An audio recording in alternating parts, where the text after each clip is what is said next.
Indo TV ਦੇ ਸਭ ਸਰੋਤਿਆਂ ਨੂੰ ਇੱਕ ਵਾਰ ਫਿਰ ਤੋਂ ਸਤਿ ਸ੍ਰੀ ਅਕਾਲ। ਅੱਜ ਦਿਨ ਐਤਵਾਰ ਜੁੜ ਚੁੱਕੇ ਹਾਂ ਜੀ 4 ਅਕਤੂਬਰ 2020 1980 ਨੂੰ। ਸਾਡੇ ਮਸਲੇ ਸਾਡੇ ਹੱਲ ਪ੍ਰੋਗਰਾਮ ਜਿਹੜਾ ਹਰ ਬੁੱਧਵਾਰ ਤੇ ਹਰ ਐਤਵਾਰ ਸ਼ਾਮੀ 7 ਵਜੇ ਤੁਹਾਡੇ ਸਰਮੁਖ ਕੀਤਾ ਜਾਂਦਾ। ਸੋ ਮੇਰੇ ਨਾਲ ਜੁੜ ਚੁੱਕੇ ਨੇ ਦਲਜੀਤ ਸਿੰਘ ਜੀ ਤੇ ਮੈਂ ਹਰਜੀਤ ਲਸਾੜਾ। ਸੋ ਧੰਨਵਾਦ ਕਰਦੇ ਹਾਂ ਦਲਜੀਤ ਜੀ। ਸਤਿ ਸ਼੍ਰੀ ਅਕਾਲ ਜੀ ਲਸਾੜਾ ਸਾਹਿਬ ਜੀ ਬਿਲਕੁਲ। ਸਤਿ ਸ਼੍ਰੀ ਅਕਾਲ ਸਾਰੇ ਦਰਸ਼ਕਾਂ ਨੂੰ ਜਿਹੜੇ ਇੰਡੋਸ ਟੀਵੀ ਦੇ ਨਾਲ ਜੁੜੇ ਹੋਏ ਆ। ਜੀ ਦਲਜੀਤ ਜੀ, ਇਸ ਤੋਂ ਪਹਿਲਾਂ ਕਿ ਆਪਾਂ ਅੱਜ ਦੇ ਪ੍ਰੋਗਰਾਮ ਦੀ ਸ਼ੁਰੂਆਤ ਕਰੀਏ, ਮੈਂ ਪਹਿਲੇ ਦੱਸਦਾ ਕਿ ਅੱਜ ਦਾ ਪ੍ਰੋਗਰਾਮ ਬਹੁਤ ਜ਼ਿਆਦਾ ਕੱਸਿਆ ਜਿਹਾ ਹੋਇਆ ਹੈ ਜੀ। ਸੋ ਸਮੇਂ ਦਾ ਆਪਾਂ ਨੂੰ ਬਹੁਤ ਖਿਆਲ ਰੱਖਣਾ ਪਏਗਾ ਜੀ। ਤੇ ਅੱਜ ਦੇ ਆਪਣੇ 3 ਪ੍ਰਮੁੱਖ ਵਿਸ਼ੇ ਹੋਣਗੇ। ਸਰੋਤਿਆਂ ਨੂੰ ਮੈਂ ਸਾਂਝ ਪਾਉਂਦਾ ਚੱਲਾਂਗੇ। ਆਪਣਾ ਪਹਿਲਾ ਵਿਸ਼ਾ ਹੋਏਗਾ ਜਿਹਦੇ ਵਿੱਚ ਆਪਾਂ ਘਟਨਾਕ੍ਰਮ ਦੇ ਉੱਪਰ ਗੱਲਬਾਤ ਕਰਾਂਗੇ ਜੋ ਤਰਾਸਦੀ ਹਜੇ ਵੀ ਮੌਜੂਦਾ ਤਰਾਸਦੀ ਬਣੀ ਹੋਈ ਹੈ, ਹਾਥਰਸ ਤਰਾਸਦੀ ਉੱਤਰ ਪ੍ਰਦੇਸ਼ ਦੇ ਵਿੱਚ ਜੋ ਘਟਨਾਕ੍ਰਮ ਚੱਲ ਰਿਹਾ ਜੀ। ਤੇ ਦੂਸਰਾ ਸਾਡਾ ਵਿਸ਼ਾ ਹੋਏਗਾ ਬਾਬਰੀ ਮਸਜਿਦ ਦਾ ਮਸਲਾ, ਜਿਹੜਾ ਹਜੇ ਵੀ ਕਹਿ ਲਓ ਕਿ ਨਵੀਆਂ ਕਹਿ ਲਓ ਕਿ ਕਿਆਸ ਰਾਈਆਂ ਕਨਸੂਆਂ ਦੇ ਰਿਹਾ ਕਿ ਲੱਗਦਾ ਕਿ ਸਥਿਤੀ ਵਿਗੜ ਵੀ ਸਕਦੀ ਆ। ਉਹਦੇ ਉੱਪਰ ਵੀ ਆਪਾਂ ਗੱਲਬਾਤ ਕਰਦੇ ਚੱਲਾਂਗੇ। ਤੇ ਤੀਸਰਾ ਜਿਹੜਾ ਮੁੱਦਾ ਪੰਜਾਬ ਤੇ ਹਰਿਆਣੇ ਦੇ ਲਈ ਗੰਭੀਰ ਤਰਾਸਦੀ ਬਣ ਗਈ ਆ ਕਿ ਕਿਸਾਨੀ ਬਿੱਲ ਜਿਹੜੇ ਕਿ ਪਾਸ ਹੋ ਚੁੱਕੇ ਆ ਜੀ, ਪਰ ਅੱਜ ਆਪਾਂ ਗੱਲਬਾਤ ਕਰਾਂਗੇ ਕਿਸਾਨੀ ਬਿੱਲ ਬਨਾਮ ਟਰੈਕਟਰ ਰੈਲੀਆਂ। ਤੇ ਮੈਨੂੰ ਲੱਗਦਾ ਤੁਸੀਂ ਵੀ ਪਿੱਛੇ ਕਹਿਤਾ ਹੋਣਾ ਵੀ ਕੱਪੜਾ ਕੁਪੜਾ ਮਾਰ ਲਓ ਜੀ। ਸੋ ਵੈਸੇ ਗੰਭੀਰ ਮਸਲੇ ਨੇ, ਸੋ ਇੱਕ ਇੱਕ ਕਰਕੇ ਆਪਾਂ ਸ਼ੁਰੂਆਤ ਕਰਦੇ ਹਾਂ। ਸੋ ਦਲਜੀਤ ਜੀ, ਆਪਾਂ ਪਹਿਲਾ ਵਿਸ਼ਾ ਚੱਕੀਏ ਫਿਰ ਉੱਤਰ ਪ੍ਰਦੇਸ਼ ਦਾ ਜੀ। ਹਾਂਜੀ। ਤੇ ਜੇ ਆਪਾਂ ਗੱਲ ਕਰੀਏ ਇਸ ਅਣਮਨੁੱਖੀ ਵਤੀਰੇ ਦੀ, 19 ਸਾਲਾ ਲੜਕੀ ਜਿਹਦੇ ਨਾਲ ਇਹ ਤਰਾਸਦੀ ਵਾਪਰੀ ਆ, 3 ਗੱਲਾਂ ਨਿਕਲ ਕੇ ਸਾਹਮਣੇ ਆਈਆਂ। ਪਹਿਲੀ ਗੱਲ ਤਾਂ ਇਹ ਆ ਕਿ ਸਰੋਤੇ ਵੀ ਸਾਰੇ ਜਾਣਦੇ ਹੋਣਗੇ ਕਿ ਕੇਸ ਜਿਹੜਾ ਆ CBI ਅਦਾਲਤ ਦੇ ਵਿੱਚ ਚਲਾ ਗਿਆ ਹੈ ਜੀ। CBI ਨੂੰ ਦੇ ਦਿੱਤਾ ਆ। CBI ਦੀ ਜਿਹਨੇ ਆਪਾਂ 3-4 ਸਾਲ ਦੀ ਜੇ ਆਪਾਂ ਕਾਰਜਕਾਰੀ ਦੇ ਉੱਪਰ ਨਿਗਾਹ ਮਾਰੀਏ ਤਾਂ ਮੈਨੂੰ ਲੱਗਦਾ ਕਿ ਹੁਣ 19 ਕੁ ਸੱਚਾਈ, ਸ਼ਾਇਦ 19 ਕੁ ਇਮਾਨਦਾਰੀ ਨਹੀਂ ਰਹੀ ਹੈਗੀ। ਤਾਂ ਲੋਕ ਇੰਨੇ ਕੁ ਜ਼ਿਆਦਾ ਖੁਸ਼ ਨਹੀਂ ਹੋਣਗੇ ਕਿ ਹੋ ਸਕਦਾ ਕਿ CBI ਦੇ ਕੋਲ ਚਲ ਗਿਆ, ਪਰ ਉਹ ਘਟਨਾਕ੍ਰਮ ਨੂੰ ਕਿੱਦਾਂ ਲੈਣਗੇ ਤਾਂ ਯਕੀਨ ਨਹੀਂ ਬਣਦਾ। ਦੂਸਰਾ ਇਹ ਆ ਕਿ ਪੁਲਿਸ ਦੀ ਜਿਹੜੀ ਹੁਣ ਤੱਕ ਦੀ ਕਾਰਜਕਾਰੀ ਆ ਉਹ ਵੀ ਸ਼ੱਕੀ ਆ। ਤੇ ਤੀਸਰਾ, ਉਹ ਇਲਾਕਾ ਵੀ ਸੀਲ ਕਰ ਦਿੱਤਾ ਗਿਆ ਆ। ਸੋ ਜੇ ਤਿੰਨੇ ਚੀਜ਼ਾਂ ਨੂੰ ਆਪਾਂ ਇਕੱਠਾ ਕਰੀਏ, ਦਿਲਜੀਤ ਜੀ, ਕਿਆ ਕਹਿਣਾ ਚਾਹੋਗੇ ਫਿਰ? ਦੇਖੋ, ਪਹਿਲਾਂ ਸਿੱਟ ਨੂੰ ਇਹ ਦਿੱਤਾ ਗਿਆ ਸੀ ਕੇਸ ਜੀ। 3 ਮੈਂਬਰੀ ਸਿੱਟ ਬਣਾਈ ਗਈ ਸੀ ਜਿਹਦੇ ਵਿੱਚ ਕਿਹਾ ਗਿਆ ਸੀ ਕਿ ਉਹ ਇਨਵੈਸਟੀਗੇਸ਼ਨ ਕਰਨਗੇ। ਪਰ ਜਦੋਂ ਦੀ ਪਹਿਲੇ ਦਿਨ ਤੋਂ ਹੀ ਆਪਾਂ ਭੂਮਿਕਾ ਦੇਖੀਏ ਕਿ ਜੋ ਕੁਛ ਹੋਇਆ, ਜੋ ਘਟਨਾਕ੍ਰਮ ਹੋਇਆ, ਕਿਉਂਕਿ ਜਿਹੜੀ ਪਹਿਲੀ ਫਸਟ ਇਨਫੋਰਮੇਸ਼ਨ ਰਿਪੋਰਟ ਆਈ ਆ FIR, ਤੇ ਉਹਦੇ ਵਿੱਚ ਇਹੀ ਹੋਇਆ ਕਿ ਉਹਦੇ ਵਿੱਚ ਗੈਂਗ ਰੇਪ ਦਾ ਕੋਈ ਮਸਲਾ ਹੀ ਹੈ ਨਹੀਂਗਾ। ਫਿਰ ਉਹਦੇ ਵਿੱਚ ਇਹ ਪੁਲਿਸ ਆਪਣੇ ਤੌਰ ਦੇ ਉੱਤੇ ਦਾਅਵਾ ਇਹ ਕਰ ਰਹੀ ਸੀ ਕਿ ਜਿਹੜੀ ਜੀਭ ਕੱਟੀ ਗਈ ਆ ਉਹ ਵੀ ਇਹ ਆ ਕਿ ਉਹ ਗਲਾ ਦਬਾਉਣ ਦੀ ਕੋਸ਼ਿਸ਼ ਕਰ ਰਹੇ ਸੀ ਤੇ ਲੜਕੀ ਨੇ ਆਪਣੇ ਕਹਿ ਲਓ ਕਿ ਆਪਣੇ ਉਹਦੇ ਜਦੋਂ ਗਲ ਘੁੱਟ ਹੋ ਰਿਹਾ ਸੀ ਉਹਦੇ ਨਾਲ ਦੰਦਾਂ ਦੇ ਜਕੜ ਦੇ ਵਿੱਚ ਆਉਣ ਦੇ ਨਾਲ ਜੀਭ ਕੱਟੀ ਗਈ ਆ ਜੀ। ਬਿਲਕੁਲ। ਇਹਦਾ ਮਤਲਬ ਇਹ ਆ ਕਿ ਜਿਹੜੀ ਬਿਊਰੋਕ੍ਰੇਸੀ ਸੀ ਜਾਂ ਜਿਹੜਾ ਸਿਸਟਮ ਸੀ ਜਾਂ ਜਿਹੜੀ ਪੁਲਿਸ ਸੀ ਉਹ ਬਚਾਉਣ ਦੇ ਵਿੱਚ ਪਹਿਲੇ ਦਿਨ ਤੋਂ ਹੀ ਲੱਗੀ ਹੋਈ ਸੀ। 10 ਦਿਨ ਤੱਕ ਕੋਈ ਗ੍ਰਿਫਤਾਰੀ ਨਹੀਂ ਹੋਈ। ਉਸ ਤੋਂ ਬਾਅਦ ਦੇ ਵਿੱਚ ਜਦੋਂ ਇਹ ਚਲੇ ਗਿਆ ਅੱਗੇ, ਡੈਥ ਵੀ ਉਹਦੀ ਕੁੜੀ ਦੀ ਹੋ ਜਾਂਦੀ ਆ, ਫੇਰ ਹੱਤਿਆ ਦਾ ਮਾਮਲਾ ਉਹਦੇ ਵਿੱਚ ਜੋੜਿਆ ਜਾਂਦਾ, ਗੈਂਗ ਰੇਪ ਦਾ ਮਾਮਲਾ ਜਿਹੜਾ ਉਸ ਤੋਂ ਬਾਅਦ ਜੋੜਿਆ ਜਾਂਦਾ ਜਦੋਂ ਉਹਦੇ ਆਪਣੇ ਬਿਆਨ ਵੀ ਹੋ ਜਾਂਦੇ ਆ। ਉਸ ਤੋਂ ਬਾਅਦ ਬੜੀ ਸ਼ੱਕ ਦੀਆਂ ਨਿਗਾਹਾਂ ਸੀਗੀਆਂ ਤੇ ਉਸ ਤੋਂ ਬਾਅਦ ਲੋਕਾਂ ਦੀ ਵੀ ਇਹ ਮੰਗ ਉੱਠਣੀ ਸ਼ੁਰੂ ਹੋ ਗਈ ਸੀ। ਖਾਸ ਤੌਰ ਤੇ ਇਹ ਨਹੀਂ ਕਿ ਇਕੱਲੇ ਸਿਰਫ ਇੱਕ ਵਿਕਟਮ ਵਾਲਾ ਪੱਖ ਹੀ ਕਹਿ ਰਿਹਾ ਸੀ, ਈਵਨ ਕਿ ਜਿਹੜੇ ਉਹ ਦੂਜੀ ਧਿਰ ਵੀ ਸੀ, ਕਿਉਂਕਿ ਮੀਡੀਆ ਦਾ ਰੋਲ ਬਹੁਤ ਜ਼ਿਆਦਾ ਵੱਧ ਚੁੱਕਾ ਸੀ ਇਸ ਮਾਮਲੇ ਦੇ ਵਿੱਚ, ਤੇ ਉਹ ਵੀ ਚਾਹੁੰਦੇ ਸੀ ਕਿ ਇਹ CBI ਨੂੰ ਕੇਸ ਚਲਾ ਜਾਵੇ। ਜਿੱਦਾਂ ਤੁਸੀਂ ਗੱਲ ਕੀਤੀ ਹੈ ਕਿ CBI ਦਾ ਵੀ ਰਿਕਾਰਡ ਦੀ ਗੱਲ ਤੁਸੀਂ ਕੀਤੀ ਹੈ, CBI ਦੀ ਅਸੀਂ ਰਿਕਾਰਡ ਦੀ ਗੱਲ ਕਰੀਏ, ਜਿਹੜੇ ਹਾਈ ਪ੍ਰੋਫਾਈਲ ਕੇਸਿਸ ਉਹਨਾਂ ਦੇ ਕੋਲ ਜਾਂਦੇ ਆ, ਇਹ ਬਣਾਈ ਇਸੇ ਕਰਕੇ ਗਈ ਸੀ ਕਿ ਹਾਈ ਪ੍ਰੋਫਾਈਲ ਕੇਸ ਜਿਨ੍ਹਾਂ ਵਿੱਚ ਪੋਲੀਟੀਕਲ ਦਖਲਅੰਦਾਜ਼ੀ ਹੋਣ ਦਾ ਅੰਦੇਸ਼ਾ ਹੋਵੇ, ਉਹਨੂੰ ਆਪਾਂ ਕਿੱਦਾਂ ਬਚਾਉਣਾ ਹੈ ਜੀ। ਬਹੁਤ ਵਧੀਆ ਮਾਮਲਿਆਂ ਦੇ ਵਿੱਚ ਇਹਨੀ ਇਨਵੈਸਟੀਗੇਸ਼ਨ ਪਹਿਲਾਂ ਚੱਲਦੀ ਰਹੀ ਆ, ਪਰ ਜਦੋਂ ਦਾ ਇਹ ਤੁਸੀਂ ਦੇਖ ਲਓ ਕਿ ਸੁਪਰੀਮ ਕੋਰਟ ਨੂੰ ਇਹ ਕਹਿਣਾ ਪੈ ਗਿਆ ਸੀ ਕਿ ਪਿੰਜਰੇ ਦਾ ਤੋਤਾ, ਇਹ ਤਾਂ ਜਿੱਦਾਂ ਕਹੋ ਉੱਦਾਂ ਹੀ ਕੱਢ, ਜਦੋਂ ਇਹਨੂੰ ਮਰਜ਼ੀ ਕੱਢ ਲਓ, ਇੱਕ ਕੱਢ ਲਿਆ ਜਾਂਦਾ। ਹੁਣ ਤੁਸੀਂ ਵੱਡੇ ਕੇਸਿਸ ਲਾਓ, ਬੋਫਰਸ ਕਾਂਡ ਰਾਜੀਵ ਗਾਂਧੀ ਦੇ ਵੇਲੇ ਹੋਇਆ, ਅਜੇ ਤੱਕ ਉਹਦਾ ਪਤਾ ਹੀ ਨਹੀਂ ਕੀ ਹੋਇਆ। 2G ਸਪੈਕਟਰਮ ਮਨਮੋਹਨ ਸਿੰਘ ਸਰਕਾਰ ਦੇ ਵੇਲੇ ਹੋਇਆ, ਕੀ ਹੋਇਆ ਕੁਛ ਨਹੀਂ ਪਤਾ। ਕੋਲ ਸਕੈਨ ਉਹਦੇ ਵਿੱਚ ਤੁਸੀਂ ਦੇਖ ਲਓ, ਫਿਰ ਉਹ ਡੀ ਰਾਜਾ ਦਾ ਨਾਂ ਉਹਦੇ ਵਿੱਚ ਆਉਂਦਾ ਰਿਹਾ। ਅਰੂਸ਼ੀ ਕਤਲ ਕਾਂਡ ਉਹਦਾ ਤੁਸੀਂ ਨਾਂ ਲਾ ਲਓ, ਆਪਣੇ ਪੰਜਾਬ ਤੋਂ ਲਾ ਲਓ ਬਰਗਾੜੀ ਕਾਂਡ, ਕੀ ਹੋਇਆ ਕੁਛ ਨਹੀਂ ਪਤਾ। ਸ਼ਹਾਬੂਦੀਨ ਕੇਸ ਜਿਹਦੇ ਵਿੱਚ ਕਿ ਅਮਿਤ ਸ਼ਾਹ ਜੀ ਗ੍ਰਹਿ ਮੰਤਰੀ ਆ, 96 ਗਵਾਹੀਆਂ ਹੋ ਚੁੱਕੀਆਂ ਲਸਾੜਾ ਸਾਹਿਬ, ਤੇ ਗਵਾਹੀਆਂ ਹੋਣ ਤੋਂ ਬਾਅਦ ਵੀ ਅਜੇ ਤੱਕ ਕੇਸ ਕਿੱਥੇ ਆ ਇਹ ਪਤਾ ਹੀ ਨਹੀਂ, ਕਿਉਂਕਿ CBI ਸਿੱਧੀ ਸੈਂਟਰ ਸਰਕਾਰ ਦੇ ਅਧੀਨ ਆ ਜੀ। ਬਿਲਕੁਲ। ਜਦੋਂ ਕੋਈ ਲੱਗਦਾ ਸਟੇਟ ਸਰਕਾਰ ਨੂੰ ਵੀ ਅਸੀਂ ਫਸਦੇ ਜਾਂਦੇ ਹਾਂ, ਸੈਂਟਰ ਨੂੰ ਮਾਰ ਕਰ ਦੋ, ਉਹ ਇੰਨੀ ਬਿਜ਼ੀ ਆ ਪਹਿਲਾਂ ਹੀ ਇੰਨਾ ਜ਼ਿਆਦਾ ਉਹਨਾਂ ਕੋਲ ਸਟਾਫ ਦੀ ਸ਼ਾਰਟੇਜ ਵੀ ਆ। ਦੂਜੀ ਆ ਕਿ ਇੰਨੀ ਜ਼ਿਆਦਾ ਉਹਨਾਂ ਉੱਤੇ ਪ੍ਰੈਸ਼ਰ ਹੁੰਦਾ ਹੈ ਕਿ ਉਹਨਾਂ ਨੂੰ ਕੰਮ ਹੀ ਨਹੀਂ ਵਧੀਆ ਤਰੀਕੇ ਦੇ ਨਾਲ ਕਰਨ ਦਿੱਤਾ ਜਾਂਦਾ। ਇਸੇ ਕਰਕੇ CBI ਦੇ ਉੱਤੇ ਵੀ ਪਹਿਲਾਂ ਹੁੰਦਾ ਸੀ ਕਿ CBI ਨੂੰ ਮਾਫ ਕਰੋ ਤੇ ਇਹਦੇ ਵਿੱਚ ਥੋੜਾ ਨਿਆਂ ਮਿਲਣ ਦੀ ਆਸ ਆ, ਪਰ ਹੁਣ ਜਦੋਂ ਹੁੰਦਾ ਆ ਕਿ ਜਦੋਂ ਜ਼ਿਆਦਾ ਪ੍ਰੈਸ਼ਰ ਪੈਣ ਲੱਗ ਗਿਆ ਇਹਨੂੰ, ਕਿਉਂਕਿ ਲੋਕਾਂ ਸਾਡੇ ਨੂੰ ਭੁੱਲਣ ਦੀ ਆਦਤ ਹੁੰਦੀ ਆ। ਪਹਿਲਾ ਮਹੀਨਾ 2 ਮਹੀਨਾ ਜਿੰਨਾ ਚਿਰ ਮੀਡੀਆ ਦੇ ਵਿੱਚ ਗੱਲ ਆ ਉਹਨਾਂ ਚਿਰ ਤਾਂ ਅਸੀਂ ਬਹੁਤ ਮੋਮਬੱਤੀਆਂ ਜਗਾਉਂਦੇ ਹਾਂ। ਉਸ ਤੋਂ ਬਾਅਦ ਦੇ ਵਿੱਚ ਕੀ ਹੁੰਦਾ ਆ ਇਹਦੇ ਬਾਰੇ ਅਸੀਂ ਕੋਈ ਬਹੁਤੀ ਕਰਦੇ ਨਹੀਂ, ਪਰ ਆਉਣ ਵਾਲੇ ਹੁਣ ਦਿਨਾਂ ਦੇ ਵਿੱਚ ਦੇਖਣ ਵਾਲਾ ਬਣਦਾ ਆ ਕਿ CBI ਸਿਰਫ ਇਹ ਕੇਸ ਨੂੰ ਟਰਕਾਉਣ ਦੇ ਲਈ ਵਰਤੀ ਗਈ ਆ ਕਿ ਜਿਹੜੇ ਉਹਦੇ ਬਿਆਨ ਆ ਉਹ ਵੀ ਇਹਦੇ ਵਿੱਚ ਕੋਈ ਸ਼ਮੂਲੀਅਤ ਰੱਖਦੇ ਆ ਜਾਂ ਨਹੀਂ। ਦਲਜੀਤ ਜੀ ਯਕੀਨਨ ਤੁਸੀਂ ਸਹੀ ਫਰਮਾਇਆ। ਦੇਖੋ 3 ਚੀਜ਼ਾਂ ਜਿੱਦਾਂ ਮੈਂ ਪਹਿਲਾਂ ਵੀ ਕਹੀਆਂ ਇਸ ਕੇਸ ਦੇ ਵਿੱਚ, ਪਹਿਲੇ 10-15 ਦਿਨ ਤਾਂ ਕਹਿ ਲਓ ਕਿ ਪਤਾ ਹੀ ਨਹੀਂ ਲੱਗਿਆ ਜੀ ਕਿ ਕਿਸ ਤਰ੍ਹਾਂ ਨਿਗਾਹ ਦਿੱਤੇ ਗਏ ਪ੍ਰਸ਼ਾਸਨ ਦੀ, ਆਪਾਂ ਨਾਕਾਮਯਾਬੀ ਕਹਿ ਸਕਦੇ ਹਾਂ ਜਾਂ ਪੁਲਿਸ ਦੀ ਨਾਕਾਮਯਾਬੀ ਕਹਿ ਸਕਦੇ ਹਾਂ। ਦੇਖੋ 3 ਚੀਜ਼ਾਂ ਸਾਹਮਣੇ ਨਿਕਲ ਕੇ ਆਉਣੀਆਂ। ਜੇ ਆਪਾਂ ਫੋਰੈਂਸਿਕ ਰਿਪੋਰਟ ਦੀ ਗੱਲ ਕਰੀਏ ਤਾਂ ਪੁਲਿਸ ਨੇ ਇਹ ਕਹਿ ਦਿੱਤਾ ਆ ਕਿ ਜਬਰ ਜਨਾਹ ਹੋਇਆ ਹੀ ਨਹੀਂ ਜੀ। ਦੂਸਰੀ ਗੱਲ ਬਾਹਰ ਨਿਕਲ ਕੇ ਇਹ ਆਈ ਆ ਕਿ ਰਾਤ ਨੂੰ ਸੰਸਕਾਰ ਕੀਤਾ, ਕਿਉਂ ਕੀਤਾ ਜੀ, ਉਹਦੇ ਕੋਈ ਸਪਸ਼ਟੀਕਰਨ ਅਜੇ ਤੱਕ ਵੀ ਨਹੀਂ ਆਇਆ ਹੈਗਾ। ਤੀਸਰਾ ਸਾਡੇ ਕੋਲ ਆਉਂਦਾ ਹੈ ਕਿ ਜਦੋਂ ਕੋਈ ਵੱਡੇ ਪੱਤਰਕਾਰ ਜਾਂ ਉਸ ਘਟਨਾਕ੍ਰਮ ਦੀ ਜਾਂਚ ਕਰਨ ਦੇ ਲਈ ਉੱਥੇ ਕੋਈ ਪਹੁੰਚਣ ਦੀ ਕੋਸ਼ਿਸ਼ ਕਰਦਾ ਆ ਤਾਂ ਉਹਨਾਂ ਨੂੰ ਇਹ ਕਹਿ ਦਿੱਤਾ ਜਾਂਦਾ ਕਿ ਇਹ ਤਾਂ ਏਰੀਆ ਸੀਲ ਆ ਜੀ। ਸਾਡੇ ਪਾਰਟੀਆਂ ਦੇ ਲੀਡਰ ਵੀ ਉੱਥੇ ਜਾਣ ਦੀ ਕੋਸ਼ਿਸ਼ ਕੀਤੀ, ਉਹਨਾਂ ਨੇ ਧੱਕਾ ਮੁੱਕੀ ਹੋਈ ਆ। ਜੇ ਇਹਨਾਂ 3 ਚੀਜ਼ਾਂ ਦੀ ਹਜੇ ਵੀ ਉਹੀ ਕਾਰਜਕਾਰੀ ਚੱਲਦੀ ਆ ਤਾਂ CBI ਫਿਰ ਕਿਸ ਚੀਜ਼ ਦੀ ਜਾਂਚ ਮਗਰ ਲੱਗੀ?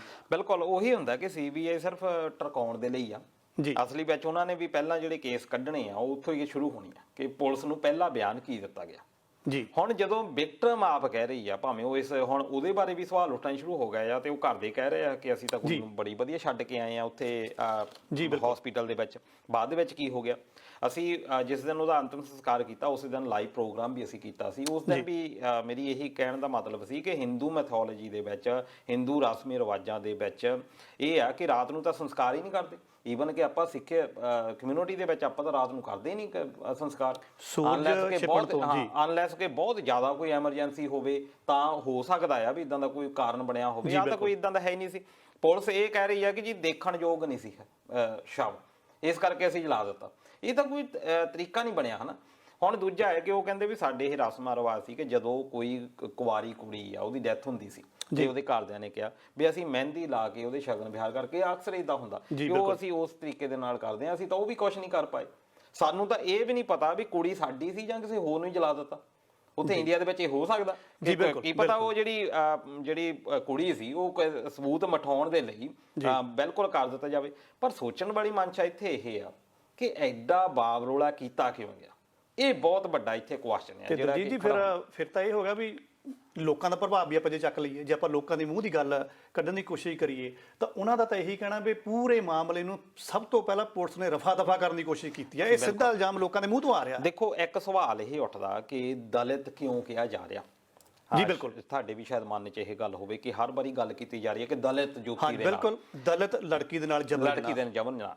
ਇੱਥੇ ਆ ਕੇ ਤੁਹਾਨੂੰ ਉੱਥੇ ਦਾ ਸੋਸ਼ਲ ਸਟਰਕਚਰ ਪਤਾ ਲੱਗਦਾ। ਜੇ ਇੱਥੇ ਸ਼ਬਦ ਦਲਿਤ ਨਾ ਯੂਜ਼ ਹੁੰਦਾ ਤਾਂ ਸ਼ਾਇਦ ਇਹ ਇੱਥੇ ਤੱਕ ਨਾ ਹਾਈ ਪ੍ਰੋਫਾਈਲ ਬਣਦਾ। ਬਿਲਕੁਲ। ਹੁਣ ਬਹੁਤ ਸਾਰੇ ਦੋਸਤਾਂ ਨੇ ਫੇਸਬੁੱਕ ਦੇ ਉੱਤੇ ਜਾਂ ਹੋਰ ਵੀ ਚੈਨਲ ਦੇ ਉੱਤੇ ਇਹ ਗੱਲ ਕਹਿਣ ਦੀ ਕੋਸ਼ਿਸ਼ ਕੀਤੀ ਆ ਵੀ ਇਹ ਦਲਿਤ ਕਿਉਂ ਸ਼ਬਦ ਵਰਤਿਆ ਜਾ ਰਿਹਾ ਜੀ। ਹੁਣ ਇਹ ਸੋਸ਼ਲ ਸੰਰਚਨਾ ਰੱਖ ਲਓ। ਅਸੀਂ ਪੰਜਾਬ ਨੂੰ ਧਿਆਨ ਵਿੱਚ ਰੱਖ ਕੇ ਨਹੀਂ ਰੱਖ ਸਕਦੇ। ਸਾਡੇ ਪੰਜਾਬ ਦੇ ਵਿੱਚ ਗੁਰੂਆਂ ਦੀ ਇੰਨੀ ਕਿਰਪਾ ਰਹੀ ਆ ਕਿ ਸਾਡੇ ਥੋੜੇ ਹਾਲਾਤ ਸਹੀ ਆ ਐਸ ਕੰਪੇਅਰ ਟੂ ਅਸੀਂ ਬਿਹਾਰ ਦੀ ਗੱਲ ਕਰ ਲਈਏ, ਯੂਪੀ ਦੀ ਗੱਲ ਕਰ ਲਈਏ, ਮੱਧ ਪ੍ਰਦੇਸ਼ ਦੀ ਕਰੀਏ, ਇੰਨੀ ਜਾਤ ਪ੍ਰਣਾਲੀ ਇੰਨੀ ਉਲਝੀ ਹੋਈ ਆ। ਬਿਲਕੁਲ ਜੀ। ਹੁਣ ਇੱਥੇ ਤਾਂ ਇਹ ਆ ਕਿ ਜਿਹੜਾ ਇਹਨਾਂ ਨਾਲ ਮੈਂ ਪਿਛਲੇ ਪ੍ਰੋਗਰਾਮ ਵਿੱਚ ਵੀ ਗੱਲ ਕੀਤੀ ਸੀ ਕਿ 72% ਜਿਹੜੇ ਰੇਪ ਦੇ ਕੇਸ ਆ ਉਹ ਅੱਗੇ ਆਉਂਦੇ ਨਹੀਂ, ਰਿਪੋਰਟ ਹੀ ਨਹੀਂ ਕੀਤੇ ਜਾਂਦੇ, ਉਹਨਾਂ ਨੂੰ ਦਬਾਇਆ ਜਾਂਦਾ। ਹੁਣ ਇਹਦੇ ਅਗੇਂਸਟ ਕਿਉਂ ਇਹ ਲਾਣਾ ਪਿਆ? ਤੁਸੀਂ ਆਹ ਜਿਹੜਾ ਉਹਨਾਂ ਦੇ 2 ਕਿਲੋਮੀਟਰ ਪਿੰਡ ਤੋਂ ਦੂਰ ਆ ਬਕਨਾ ਪਿੰਡ, ਉਸ ਪਿੰਡ ਦੇ ਵਿੱਚ ਮਹਾ ਪੰਚਾਇਤ ਸਵਾਰਨ ਤੇ ਬ੍ਰਾਹਮਣਾਂ ਨੇ ਸੱਦੀ ਆ। ਇਹ ਕੱਲ ਪੰਚਾਇਤ ਹੋਈ ਆ। ਉਸ ਪੰਚਾਇਤ ਦੇ ਵਿੱਚ ਉਹਨਾਂ ਨੇ ਡਿਸਾਈਡ ਕੀਤਾ ਕਿ ਅਸੀਂ ਜਿਹੜੇ ਵਿਕਟਮ ਆ, ਜਿਹੜੇ ਦੋਸ਼ੀ ਆ, ਅਸੀਂ ਉਹਨਾਂ ਨੂੰ ਸਜ਼ਾ ਨਹੀਂ ਹੋਣ ਦੇਣੀ। ਇਹ ਤੁਸੀਂ ਅੰਦਾਜ਼ਾ ਲਾਓ। ਨਾਲ ਉਹ ਇਹ ਕਹਿ ਰਹੇ ਆ ਕਿ ਉੱਥੇ ਰੇਪ ਉਹਨਾਂ ਨੇ ਕੀਤਾ ਹੀ ਨਹੀਂ। ਉਹ ਤਾਂ ਪੁਲਿਸ ਦਾ ਸਪਸ਼ਟੀਕਰਨ ਆ ਚੁੱਕਾ ਹੈ ਪਹਿਲੇ ਦਿਨ ਤੋਂ ਹੀ। ਦੇਖੋ ਮਹਾ ਪੰਚਾਇਤ ਇਹ ਕਹਿ ਰਹੀ ਆ, ਜਦ ਕਿ ਮਹਾ ਪੰਚਾਇਤ ਨੂੰ ਇਹ ਕਹਿਣਾ ਚਾਹੀਦਾ ਸੀ ਕਿ ਨਿਆਂ ਹੋਵੇ, ਇਨਵੈਸਟੀਗੇਸ਼ਨ ਪ੍ਰੋਪਰ ਹੋਵੇ। ਜੇ ਦੋਸ਼ੀ ਆ ਤਾਂ ਉਹਨਾਂ ਨੂੰ ਇਸ ਬਣਾ ਦੇ ਉੱਤੇ ਨਹੀਂ ਤੁਸੀਂ ਸਪੋਰਟ ਕਰ ਸਕਦੇ ਕਿ ਉਹ ਤੁਹਾਡੀ ਕਮਿਊਨਿਟੀ ਦਾ। ਹੁਣ ਉਹ ਬ੍ਰਾਹਮਣ ਤੇ ਸਵਰਨਾਂ ਦੀ ਜਿਹੜੀ ਮਹਾ ਪੰਚਾਇਤ ਹੋਈ ਆ ਉਹਦੇ ਵਿੱਚ ਉਹਨਾਂ ਨੇ ਕਿਹਾ ਕਿ ਅਸੀਂ ਇਹ ਐਜੀਟੇਸ਼ਨ ਕਰਾਂਗੇ ਤੇ ਨਾਲ ਦੀ ਨਾਲ ਉਹਨਾਂ ਦੀ। ਤੁਹਾਨੂੰ ਮਾੜਾ ਜਿਹਾ ਰੋਕਦਾ, ਤੁਸੀਂ ਆਪਣਾ ਅੱਗੇ ਲਗਾਤਾਰ ਰੱਖਣਾ। ਇਹਦਾ ਮਤਲਬ ਤੁਸੀਂ ਇਹ ਕਹਿਣਾ ਚਾਹੁੰਦੇ ਆ ਕਿ ਛੋਟੀ ਜਾਤੀ ਤੇ ਉੱਚ ਜਾਤੀ ਫਿਰ ਉਹੀ ਮਸਲਾ ਵਿੱਚ ਵੜ ਗਿਆ? ਨਹੀਂ, ਮਸਲਾ ਬਣਿਆ ਉਹ ਤਾਂ ਹੈ ਹੀ ਆ ਕਿ ਇੱਕ ਜੇ ਹੁਣ ਇੱਥੇ ਸਵਾਰਨ ਕੋਈ ਹੁੰਦਾ ਇਦਾਂ ਤਾਂ ਸ਼ਾਇਦ ਇਹ ਨਾ ਬਣਦਾ। ਇਹੀ ਤਾਂ ਸਵਾਲ ਹੈ ਇੱਥੇ ਕਿ ਇੰਨਾ ਦਬਾਇਆ ਗਿਆ। ਹੁਣ ਉਹਨਾਂ ਨੇ ਮੰਗ ਕੀਤੀ ਮਹਾਪੰਚਾਇਤ ਨੇ ਕਿ CBI ਨੂੰ ਇਨਕੁਆਇਰੀ ਦਿੱਤੀ ਜਾਵੇ ਜੀ। ਉਹਨਾਂ ਨੇ ਮੰਗ ਕੀਤੀ ਕਿ ਮੀਡੀਆ ਜਾਣ ਬੁੱਝ ਕੇ ਇਹ ਗੱਲ ਉਛਾਲ ਰਿਹਾ। ਨਿਰਭਇਆ ਕਾਂਡ ਵੀ ਬਹੁਤ ਜ਼ਿਆਦਾ ਉਛਲਿਆ ਸੀ। ਫਿਰ ਅਸੀਂ ਉਹ ਵੈਟਰਨਰੀ ਡਾਕਟਰ ਹੈਦਰਾਬਾਦ ਦੀ ਜਿਹੜੀ ਘਟਨਾ ਸੀ ਉਹ ਵੀ ਕਿੰਨੀ ਜ਼ਿਆਦਾ ਉਛਲੀ ਸੀ। ਦੇਖੋ, ਅਸੀਂ ਹਰ ਵਾਰੀ ਇਹ ਕਹਿੰਦੇ ਆ ਕਿ ਜਿਹੜਾ ਵਿਕਟਮ ਜਿਹਦੇ ਨਾਲ ਰੇਪ ਹੁੰਦਾ ਉਹਦਾ ਨਾ ਕੋਈ ਜਾਤ ਆ ਨਾ ਕੋਈ ਧਰਮ ਆ, ਕੁਛ ਨਹੀਂ, ਉਹ ਤਾਂ ਕੁੜੀ ਆ। ਅਸੀਂ ਉਸ ਜੇ ਲਹਿਜ਼ੇ ਤੋਂ ਦੇਖੀਏ। ਪਰ ਇਹਦਾ ਤਾਂ ਆ ਕਿ ਹੁਣ ਤਾਂ ਗੱਲਾਂ ਜੇ ਨਾ ਉਛਣ, ਜੇ ਮੰਨ ਲਓ ਕਿ ਮੀਡੀਆ ਦੇ ਵਿੱਚ ਕੇਸ ਨਾ ਆਉਂਦਾ, ਤੁਸੀਂ ਕੀ ਸਮਝਦੇ ਆ ਕਿ ਉਹਨੂੰ ਨਿਆਂ ਮਿਲ ਜਾਂਦਾ? ਇੱਦਾਂ ਰਫਾ ਦਫਾ ਹੋ ਜਾਣਾ ਸੀ। ਉਹ ਤਾਂ ਮੀਡੀਆ ਦੇ ਵਿੱਚ ਆਉਣਾ। ਉਹ ਵੀ ਮੀਡੀਆ ਦੇ ਵਿੱਚ ਕੀ ਹੋਇਆ ਕਿ ਮੀਡੀਆ ਦੇ ਵਿੱਚ ਇੱਕ ਨੇ ਜਦੋਂ ਗੱਲ ਚੱਕੀ, ਮੀਡੀਆ ਤਾਂ ਕਾਫੀ ਦਿਨ ਚੁੱਪ ਰਿਹਾ। ਮੀਡੀਆ ਨੇ ਤਾਂ ਗੱਲਾਂ ਜਿਹੜੇ ਸੁਸ਼ਾਂਤ ਰਾਜਪੂਤ ਦੀ ਜਿਹੜੀ ਘਟਨਾ ਉਹ ਅਜੇ ਤੱਕ ਨਹੀਂ ਛੱਡ ਰਿਹਾ। ਜਦੋਂ ਉਹਨਾਂ ਨੂੰ ਲੱਗਦਾ ਆ ਕਿ ਹੋਰ ਗੱਲਾਂ ਸ਼ਾਇਦ ਇੰਪੋਰਟੈਂਟ ਹੈ ਹੀ ਨਹੀਂ, ਉਹਨਾਂ ਨੇ ਹੋਰ ਪਾਸੇ ਜਿਹੜੀ ਗੱਲ ਆ ਰੱਖੀ। ਹੁਣ ਕਰੋਨਾ ਇਸ਼ੂ ਆ ਉਹਦੇ ਬਾਰੇ ਗੱਲ ਹੀ ਨਹੀਂ ਕਰਦੇ। ਬਿਲਕੁਲ। ਇਸ ਕਰਕੇ ਜਿਹੜੇ ਇਸ਼ੂਸ ਹੈਗੇ ਆ ਉਹਨਾਂ ਬਾਰੇ ਗੱਲ, ਖਾਸ ਤੌਰ ਤੇ ਜਿਹੜੀ ਸਾਡੀ ਮਾਨਸਿਕਤਾ ਆ, ਅਸੀਂ ਇੱਕ ਪਾਸੇ ਕਹਿੰਦੇ ਆ ਕਿ ਜੰਮੂ ਕਸ਼ਮੀਰ ਤੋਂ ਲੈ ਕੇ ਕੰਨਿਆ ਕੁਮਾਰੀ ਤੱਕ ਭਾਰਤ ਇੱਕ ਆ। ਅਸੀਂ ਏਕਤਾ ਦੇ ਵਿੱਚ ਅਨੇਕਤਾ ਦੇ ਵਿੱਚ ਬਲੀਵ ਰੱਖਦੇ ਹਾਂ। ਪਰ ਪਿਛਲੀਆਂ ਕੁਝ ਸਰਕਾਰਾਂ ਦੇ ਵਿੱਚ ਕੁਝ ਇਦਾਂ ਦੇ ਕੇਸਿਸ ਹੋਏ ਆ ਜਿਹੜੇ ਕਿ ਸ਼ੱਕ ਦੇ ਘੇਰੇ ਦੇ ਵਿੱਚ ਆ। ਬਿਲਕੁਲ। ਖਾਸ ਤੌਰ ਤੇ ਆ ਯੋਗੀ ਆਦਿੱਤਿਆਨਾਥ, ਇੱਕ ਪਤਾ ਨਹੀਂ ਮੈਨੂੰ ਕਿ ਉਹ ਸ਼ਾਇਦ ਫੇਕ ਵੀ ਹੋਵੇ, ਉਹ ਕਹਿ ਰਹੇ ਆ ਜੀ ਗਰਮ ਖੂਨ ਹੋ ਜਾਂਦਾ। ਇਸ ਕਰਕੇ ਇਹ ਤਾਂ ਗੱਲਾਂ ਮਿਲਦੇ ਆ ਜੀ ਵਿਚਾਰ। ਹੁਣ ਤੁਸੀਂ ਫੂਲਨ ਦੇਵੀ ਦੀ ਘਟਨਾ ਲਾ ਲਓ।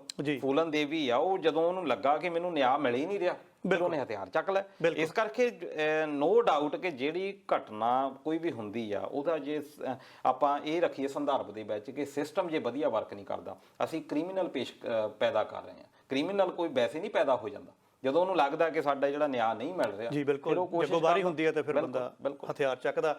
ਦਲਜੀਤ ਜੀ, ਜਿੱਦਾਂ ਇੱਕ ਤੁਹਾਡਾ ਮੈਂ ਇੱਕ ਪੁਆਇੰਟ ਮੈਂ ਤੁਹਾਡਾ ਚੱਕਣ ਲੱਗਾ ਵਿੱਚੋਂ, ਆਪਾਂ ਸਰੋਤਿਆਂ ਦੇ ਨਾਲ ਉਹ ਵੀ ਸਾਂਝ ਪਾਉਂਦੇ ਚੱਲੀਏ। ਜਿੱਦਾਂ ਤੁਸੀਂ ਕਿਹਾ ਨਾ ਵੀ ਜਿਹੜਾ ਉੱਤਰ ਪ੍ਰਦੇਸ਼ ਦਾ ਇਲਾਕਾ ਆ, ਜੇ ਉਹਨੂੰ ਆਪਾਂ ਇੱਧਰ ਪੰਜਾਬ ਦੇ ਨਾਲ ਥੋੜਾ ਜਿਹਾ ਮੁਕਾਬਲੇ 'ਚ ਲੈ ਕੇ ਆਈਏ, ਜਿਹੜਾ ਜਬਰ ਜਨਾਹ ਦਾ ਦੌਰ ਇੱਧਰਲੇ ਪਾਸੇ ਜ਼ਿਆਦਾ ਹੁੰਦਾ, ਉਹ ਸਾਡੇ ਫਿਰ ਵੀ ਹਜੇ ਘੱਟ ਹੁੰਦਾ। ਬਹੁਤ ਜ਼ਿਆਦਾ ਘੱਟ ਆ, ਬਹੁਤ ਘੱਟ। ਹਾਂਜੀ। ਤੇ ਸਾਡੇ ਵੀ ਇੱਧਰ ਘਟਨਾਵਾਂ ਹੁੰਦੀਆਂ, ਉੱਤਰ ਪ੍ਰਦੇਸ਼ ਦੇ ਵਿੱਚ ਵੀ ਘਟਨਾਵਾਂ ਹੁੰਦੀਆਂ ਆ, ਲੇਕਿਨ ਇੱਧਰ ਜਿਹੜੀਆਂ ਘਟਨਾਵਾਂ ਹੋਣੀਆਂ, ਜੇ 10 ਘਟਨਾਵਾਂ ਹੁੰਦੀਆਂ 10 ਦਿਨਾਂ ਦੇ ਵਿੱਚ, ਤਾਂ ਮੇਰੇ ਖਿਆਲ ਉਹ 'ਚੋਂ 7-8 ਤਾਂ ਦੱਬ ਦਿੱਤੀਆਂ ਜਾਂਦੀਆਂ।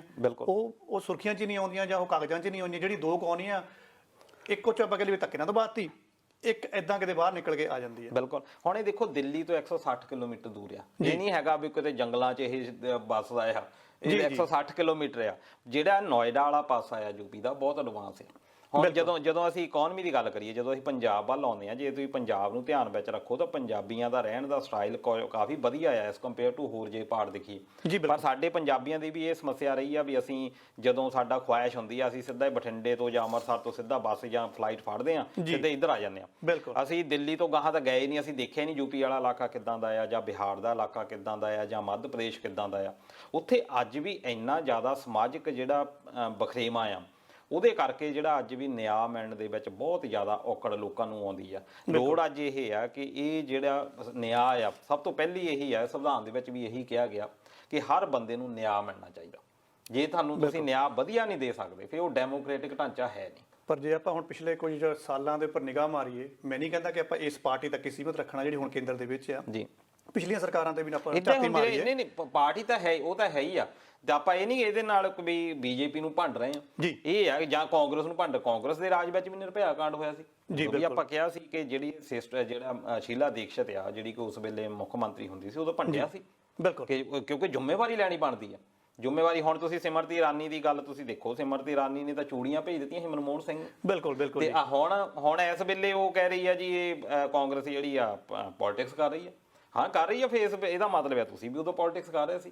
ਤੁਸੀਂ ਗਰੀਬਾਂ ਦੇ ਇਨਸਾਫ ਦਿਵਾਉਣ ਦੀ ਬਜਾਏ ਤੁਸੀਂ ਉਹਨੂੰ ਰਾਜਨੀਤੀ ਦੇ ਵਿੱਚ ਲੈ ਕੇ ਆਉਂਦੇ ਆ। ਬਿਲਕੁਲ। ਤੇ ਪਰ ਇਹ ਆ ਕਿ ਜਿੰਨਾ ਚਿਰ ਤੱਕ ਤੁਸੀਂ ਸੇਫ ਨਹੀਂ ਰੱਖਦੇ ਕੁੜੀਆਂ ਨੂੰ, ਉਨਾ ਚਿਰ ਤੱਕ ਤੁਸੀਂ ਤਰੱਕੀ ਕਿੱਦਾਂ ਕਰ ਸਕੋਗੇ। ਸੰਵਿਧਾਨ ਦੇ ਵਿੱਚ ਇਹ ਕਿਹਾ ਗਿਆ ਕਿ ਜਿੰਨਾ ਚਿਰ ਤੱਕ ਤੁਸੀਂ ਔਰਤਾਂ ਨੂੰ ਉਹਨਾਂ ਦੇ ਹੱਕ ਨਹੀਂ ਦਿੰਦੇ, ਉਹਨਾਂ ਚਿਰ ਤੱਕ ਦੇਸ਼ ਤਰੱਕੀ ਨਹੀਂ ਕਰ ਸਕਦਾ। ਕਿਸੇ ਵੀ ਦੇਸ਼ ਦੀ ਗੱਲ ਤੁਸੀਂ ਲਾ ਲਓ, ਅੱਜ ਔਰਤਾਂ ਜਿਹੜੀਆਂ ਪ੍ਰਾਈਮ ਮਿਨਿਸਟਰ ਬਣ ਰਹੀਆਂ ਆ, ਵੱਡੇ ਵੱਡੇ ਅਹੁਦਿਆਂ ਦੇ ਉੱਤੇ ਪਹੁੰਚ ਰਹੀਆਂ ਆ, ਪਰ ਜਦੋਂ ਅਸੀਂ ਇਦਾਂ ਦੀਆਂ ਘਟਨਾਵਾਂ ਦੇਖਦੇ ਹਾਂ, ਉਸ ਵੇਲੇ ਸ਼ਰਮ ਦੇ ਨਾਲ ਸਿਰ ਜ਼ਰੂਰ ਝੁਕਦਾ। ਤੇ ਜਦੋਂ ਤੁਸੀਂ ਫਿਰ ਹੁਣ ਅਖੀਰ ਦੇ ਵਿੱਚ ਗੱਲ ਕੀਤੀ ਹੈ, ਤੇ ਮੈਂ ਸਰੋਤਿਆਂ ਦੇ ਨਾਲ ਇੱਕ ਡਾਟਾ ਜ਼ਰੂਰ ਸਾਂਝਾ ਕਰਦਾ ਚੱਲਾਂਗਾ ਕਿ ਪਿਛਲੇ ਸਾਲ ਦਾ ਜੇ ਆਪਾਂ ਡਾਟਾ ਚੱਕੀਏ ਨਾ, ਪਿਛਲੇ ਸਾਲ ਦੌਰਾਨ ਜਿਹੜੇ ਔਰਤਾਂ ਦੇ ਖਿਲਾਫ ਮਾਮਲੇ ਦਰਜ ਹੋਏ ਆ, ਜੀ ਸਿਰਫ ਜਿਹੜੇ ਦਰਜ ਹੋਏ ਆ, ਜਿਹੜੇ ਤਾਂ ਦੱਬੇ ਗਏ ਉਹਨਾਂ ਦੀ ਤਾਂ ਆਪਾਂ ਨੂੰ ਕੋਈ ਪਤਾ ਹੀ ਨਹੀਂ ਹੈਗਾ। ਜੇ ਆਪਾਂ ਯੂਪੀ ਦੀ ਗੱਲ ਕਰੀਏ ਤਾਂ ਉਹਦੇ ਵਿੱਚ 3.7% ਦੀ ਵਾਧਾ ਹੋਇਆ ਜੀ। ਇਹ ਕੋਈ ਮਾਮੂਲੀ ਵਾਧਾ ਨਹੀਂ ਹੈਗਾ ਜੀ। ਉਹ ਵੀ ਜਿਹੜਾ ਕਾਗਜ਼ਾਂ ਦੇ ਵਿੱਚ ਆਇਆ। ਸੋ ਕਾਫੀ ਮਾੜਾ ਇਹ ਵਰਤਾਰਾ ਕਹਿ ਸਕਦੇ ਆ ਕਿ ਜਿਹੜਾ ਕਾਫੀ ਸਾਲਾਂ ਤੋਂ ਸਾਡੇ ਬਿਲਕੁਲ ਮੁਲਕ ਦੇ ਇੱਕ ਵਿੱਚ ਸਾਲ ਦੇ ਵਿੱਚ ਕੋਈ 35 ਤੋਂ 38 ਹਜ਼ਾਰ ਤੱਕ ਰੇਪ ਦੇ ਮਾਮਲੇ ਆਉਂਦੇ ਆ, ਤੇ ਉਹੀ ਜਿਹੜੇ ਨੈਸ਼ਨਲ ਕ੍ਰਾਈਮ ਬਿਊਰੋ ਆ ਉਹ ਇਹ ਕਹਿ ਰਿਹਾ ਆ ਕਿ 29% ਜਿਹੜੇ ਸਿਰਫ ਰਿਕਾਰਡ ਹੁੰਦੇ ਆ, ਬਾਕੀ ਤਾਂ ਰਿਕਾਰਡ ਹੀ ਨਹੀਂ ਹੁੰਦੇ। ਕਿਉਂਕਿ ਜਦੋਂ ਹੁਣ ਜਦੋਂ ਅਦਾਲਤਾਂ ਦੇ ਵਿੱਚ ਵੀ ਜਾਂਦੇ ਆ, ਉੱਥੇ ਇਹ ਵੀ ਇਹੀ ਕ੍ਰਾਈਮ ਬੋਰਡ ਕਹਿ ਰਿਹਾ ਕਿ ਜਦੋਂ ਉੱਥੇ ਕੁੜੀਆਂ ਜਾਂਦੀਆਂ ਆ ਉੱਥੇ ਉਹਨੂੰ ਵਿਕਟਮ ਬਣਾ ਦਿੱਤਾ ਜਾਂਦਾ। ਜੀ ਬਿਲਕੁਲ। ਜਿਹੜਾ ਬੰਦਾ ਰੇਪ ਵੀ ਕੀਤਾ ਹੁੰਦਾ ਉਹਨੂੰ ਵਿਚਾਰਾ ਬਣਾ ਦਿੱਤਾ ਜਾਂਦਾ। ਹੁਣ ਆ ਮਹਾਪੰਚਾਇਤ ਜਿਹੜੀ ਹੋਈ ਆ, ਇਸ ਤੋਂ ਬਾਅਦ ਤਾਂ ਇਹੀ ਸੰਭਾਵਨਾ ਨਿਕਲਦੀ ਆ ਕਿ ਤੁਸੀਂ ਜਿਹੜੇ ਦੋਸ਼ੀ ਆ ਉਹਨਾਂ ਦਾ ਹੀ ਪੱਖ ਪੂਰਨ ਲੱਗ ਗਿਆ, ਤੇ ਇਹ ਤੋਂ ਫਿਰ ਅਸੀਂ ਨਿਆਂ ਕਿੱਥੋਂ ਰੱਖ ਸਕਦੇ ਹਾਂ ਜਦੋਂ ਸਾਰਾ ਸਿਸਟਮ ਜਿਹੜਾ ਆ ਉਹ ਵੀ ਰਲਿਆ ਹੋਇਆ ਆ। ਫਿਰ ਇਹਦਾ ਮਤਲਬ ਤੇ ਇਹ ਹੋਇਆ ਵੀ ਕੁੜੀ ਆਪਣੇ ਆਪ ਹੀ ਆਪਣੀ ਜਾਨ ਦੇ ਗਈ, ਆਪਣੀ ਜੀਭ ਉਹਨੇ ਆਪੇ ਵੱਢ ਲਈ, ਆਪਣੀ ਰੀੜ੍ਹ ਦੀ ਹੱਡੀ ਵੀ ਉਹਨੇ ਆਪੇ ਤੋੜ ਲਈ। ਸ਼ਾਇਦ ਨਿਕਲ ਗਿਆ। ਸ਼ਾਇਦ ਵੀ ਕੀ ਅਗਰ ਆਪਾਂ ਸੁਰਖੀਆਂ ਦੀ ਘੋਖ ਕਰੀਏ ਜਾਂ ਵੱਡੇ ਅਖਬਾਰਾਂ ਨੂੰ ਵੀ ਚੱਕ ਕੇ ਦੇਖੀਏ ਤਾਂ ਜਿਹੜਾ ਪ੍ਰਸ਼ਾਸਨ ਆ ਜਾਂ ਪੁਲਿਸ ਆ ਉਹ ਤਾਂ ਇਹੀ ਕਹਿੰਦੀ ਹੈ ਕਿ ਜੀਭ ਸ਼ਾਇਦ ਦੰਦਾਂ ਥੱਲੇ ਆ ਕੇ ਵੱਢੀ ਗਈ। ਜੀ ਨਹੀਂ ਚਲੋ ਠੀਕ ਆ, ਪਰ ਤੁਸੀਂ ਮੇਨ ਜਿਹੜਾ ਇੱਥੇ ਮੇਜਰ ਕ੍ਰਾਈਮ ਆ ਉਹ ਰੇਪ ਆ, ਗੈਂਗ ਰੇਪ ਆ। ਬਿਲਕੁਲ। ਫਿਰ ਉਹਦੀ ਰੀੜ੍ਹ ਦੀ ਹੱਡੀ ਤੋੜੀ ਗਈ, ਮਰਡਰ ਕੀਤਾ ਗਿਆ, ਕਿੰਨਾ ਬਰੂਟਲ ਮਰਡਰ ਕੀਤਾ ਗਿਆ। ਰੀੜ੍ਹ ਦੀ ਹੱਡੀ ਟੁੱਟਣ ਦਾ ਮਤਲਬ ਕੀ ਆ? ਬੰਦੇ ਦਾ ਥੱਲੜਾ ਹਿੱਸਾ ਨਕਾਰਾ। ਬਿਲਕੁਲ। ਉਹ ਬੰਦਾ ਕਦੀ ਜ਼ਿੰਦਗੀ ਭਰ ਨਹੀਂ ਉੱਠ ਸਕਦਾ, ਉਹਦਾ ਕੋਈ ਸੋਲੂਸ਼ਨ ਹੀ ਹੈ ਨਹੀਂਗਾ। ਤੇ ਤੁਸੀਂ ਜਦੋਂ ਉਹਦੀ ਏਦਾਂ ਰੀੜ੍ਹ ਦੀ ਹੱਡੀ ਤੋੜ ਦਿੱਤੀ ਆ, ਜੇ ਉਹ ਜਿੰਦੀ ਵੀ ਬਚ ਜਾਂਦੀ ਕੀ ਉਹ ਜੀਣ ਦੇ ਲਾਇਕ ਸੀ? ਤੇ ਫਿਰ ਬਾਅਦ ਇਹ ਵੀ ਕਹਿ ਸਕਦੇ ਸੀ ਵੀ ਉਹ ਬਚ ਗਈ। ਬਿਲਕੁਲ ਬਿਲਕੁਲ। ਇਸ ਕਰਕੇ ਇਹ ਜ਼ਰੂਰ ਸਾਨੂੰ ਦੇਖਣਾ ਪੈਣਾ, ਖਾਸ ਤੌਰ ਸਾਨੂੰ ਸਮਝਣਾ ਪੈਣਾ ਕਿ ਜੇ ਸਾਡੀ ਕੋਈ ਆਪਣੀ ਹੁੰਦੀ ਤਾਂ ਫੇਰ ਕੀ ਬੀਤਦੀ। ਸ਼ਾਇਦ ਫਿਰ ਦਲਜੀਤ ਜੀ ਉੱਥੇ ਇਹ ਗੱਲ ਆ ਜਾਂਦੀ ਹੈ ਕਿ ਸਾਡੇ ਆਪਣੇ ਵਿਹੜੇ ਦੇ ਵਿੱਚ ਕੋਈ ਧੀ ਭੈਣ ਹੋਵੇ ਨਾ, ਸ਼ਾਇਦ ਅਸੀਂ ਫਿਰ ਜ਼ਿਆਦਾ ਢੰਗ ਦੇ ਨਾਲ ਸੋਚ ਸਕਦੇ ਹਾਂ ਕਿ ਇਹ ਅਣਮਨੁੱਖੀ ਜਿਹੜਾ ਵਤੀਰਾ ਕਿੰਨਾ ਕੁ ਕਹਿ ਲਓ ਕਿ ਭੈੜਾ ਜਾਂ ਕਹਿ ਲਓ ਮਨੁੱਖਤਾ ਦੇ ਬਿਲਕੁਲ ਖਿਲਾਫ ਹੈ। ਅੱਜ ਕੱਲ ਦੀ ਖਬਰ ਤੁਸੀਂ ਦੇਖ ਲਓ, ਮੱਧ ਪ੍ਰਦੇਸ਼ ਦੇ ਵਿੱਚ ਇੱਕ ਹੋਰ ਹੋਇਆ, ਉਹ ਵੀ ਇੱਦਾਂ ਕੁੜੀ ਚਾਰਾ ਲੈਣ ਗਈ ਆ, ਉੱਥੇ ਗੈਂਗ ਰੇਪ ਉਹਦਾ ਹੋਇਆ। FIR 3 ਦਿਨ ਤੱਕ ਦਰਜ ਨਹੀਂ ਹੋਈ। ਹੁਣ ਉਹ ਕੁੜੀ ਕੱਲ ਆਤਮ ਹੱਤਿਆ ਕਰ ਗਈ। ਹੁਣ ਤੁਸੀਂ ਉੱਥੋਂ ਕੀ ਅੰਦਾਜ਼ਾ ਤੁਸੀਂ ਲਾਉਂਗੇ ਕਿ ਜਦੋਂ FIR ਦਰਜ ਹੀ ਨਹੀਂ ਕਰਦੀ ਪੁਲਿਸ, ਜਦੋਂ ਪੁਲਿਸ ਦੇਖ ਲੈਂਦੀ ਆ ਵੀ ਇਹ ਗਰੀਬ ਲੋਕ ਨੇ, ਇਹਨਾਂ ਦਾ ਕੀ ਕਰਨਾ। ਜੀ ਬਿਲਕੁਲ। ਜਦ ਇਹ ਜ਼ਰੂਰ ਪਹਿਲਾਂ ਤੁਸੀਂ ਆਪ ਵੀ ਦੇਖ ਲਓ, ਜਦੋਂ ਅਸੀਂ ਕੋਈ ਗੱਲ ਕਰਦੇ ਹਾਂ, ਅਸੀਂ ਇਹ ਗੱਲ ਕਰਦੇ ਹਾਂ ਮੇਰੀ ਪਹੁੰਚ ਬਹੁਤ ਹੈ, ਆਪਾਂ ਪ੍ਰੋਬਲਮ ਸੋਲਵ ਕਰਾ ਲੈਣੀ ਆ। ਬਿਲਕੁਲ। ਪਹੁੰਚ ਦਾ ਤਾਂ ਮਤਲਬ ਇਹ ਨਹੀਂ, ਲਾਅ ਕੀ ਕਹਿੰਦਾ ਆ, ਲਾਅ ਤੱਕ ਤੁਹਾਡੀ ਪਹੁੰਚ ਆ, ਪਰ ਫੇਰ ਵੀ ਲਾਅ ਦੇ ਵਿੱਚ ਪਹੁੰਚ ਹੋਣ ਦੇ ਬਾਵਜੂਦ ਜੇ ਤੁਹਾਨੂੰ ਉਹ ਬੰਦਾ ਜਿਹੜਾ ਕਿ ਲਾਅ ਜਿਹੜਾ ਕੰਮ ਕਰ ਰਿਹਾ ਸਿਸਟਮ ਦੇ ਵਿੱਚ ਉਹ ਤੁਹਾਨੂੰ ਨਹੀਂ ਜਾਣਦਾ, ਲਾਅ ਨੇ ਕੰਮ ਨਹੀਂ ਕਰਨਾ। ਬਿਲਕੁਲ ਦਲਜੀਤ ਜੀ, ਕਾਫੀ ਡੂੰਘੇ ਹੋ ਕੇ ਤੁਸੀਂ ਇਸ ਚਰਚਾ ਨੂੰ ਸਰੋਤਿਆਂ ਦੇ ਸਾਹਮਣੇ ਕੀਤਾ, ਧੰਨਵਾਦ ਹੈ ਤੁਹਾਡਾ। ਤੇ ਮੈਂ ਜਾਂਦੇ ਫਿਰ ਇਸ ਵਿਸ਼ੇ ਦੇ ਵਿੱਚ ਇੱਕ ਦੋ ਲਾਈਨਾਂ ਹੋਰ ਪਾ ਦੇਵਾਂ।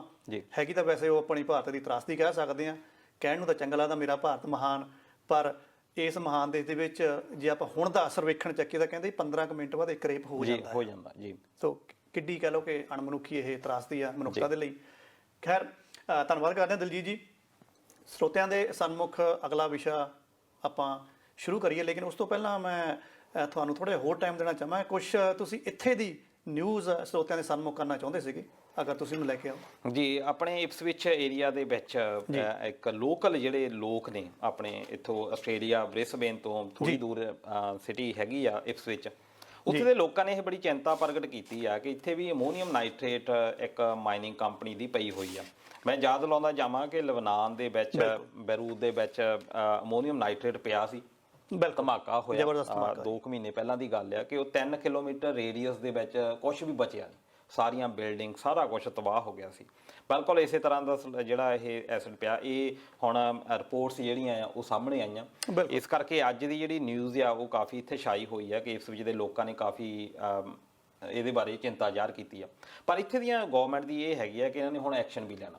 ਦੂਜੇ ਪਾਸੇ ਸਾਡੇ ਇੰਡੀਆ ਦੇ ਵਿੱਚ ਉਦੋਂ ਹੀ ਅਸੀਂ ਕੀਤੀ ਸੀ ਰਿਸਰਚ ਇਹਦੇ ਬਾਰੇ ਵੀ, ਹੈਦਰਾਬਾਦ ਦੇ ਕੋਲ, ਚੇਨਈ ਦੇ ਕੋਲ ਕੁਝ ਕਿਲੋਮੀਟਰ ਦੇ ਉੱਤੇ ਵੀ ਆਪਣੇ ਇੰਡੀਆ ਦੇ ਵਿੱਚ ਵੀ ਅਮੋਨੀਅਮ ਨਾਈਟ੍ਰੇਟ ਪਿਆ।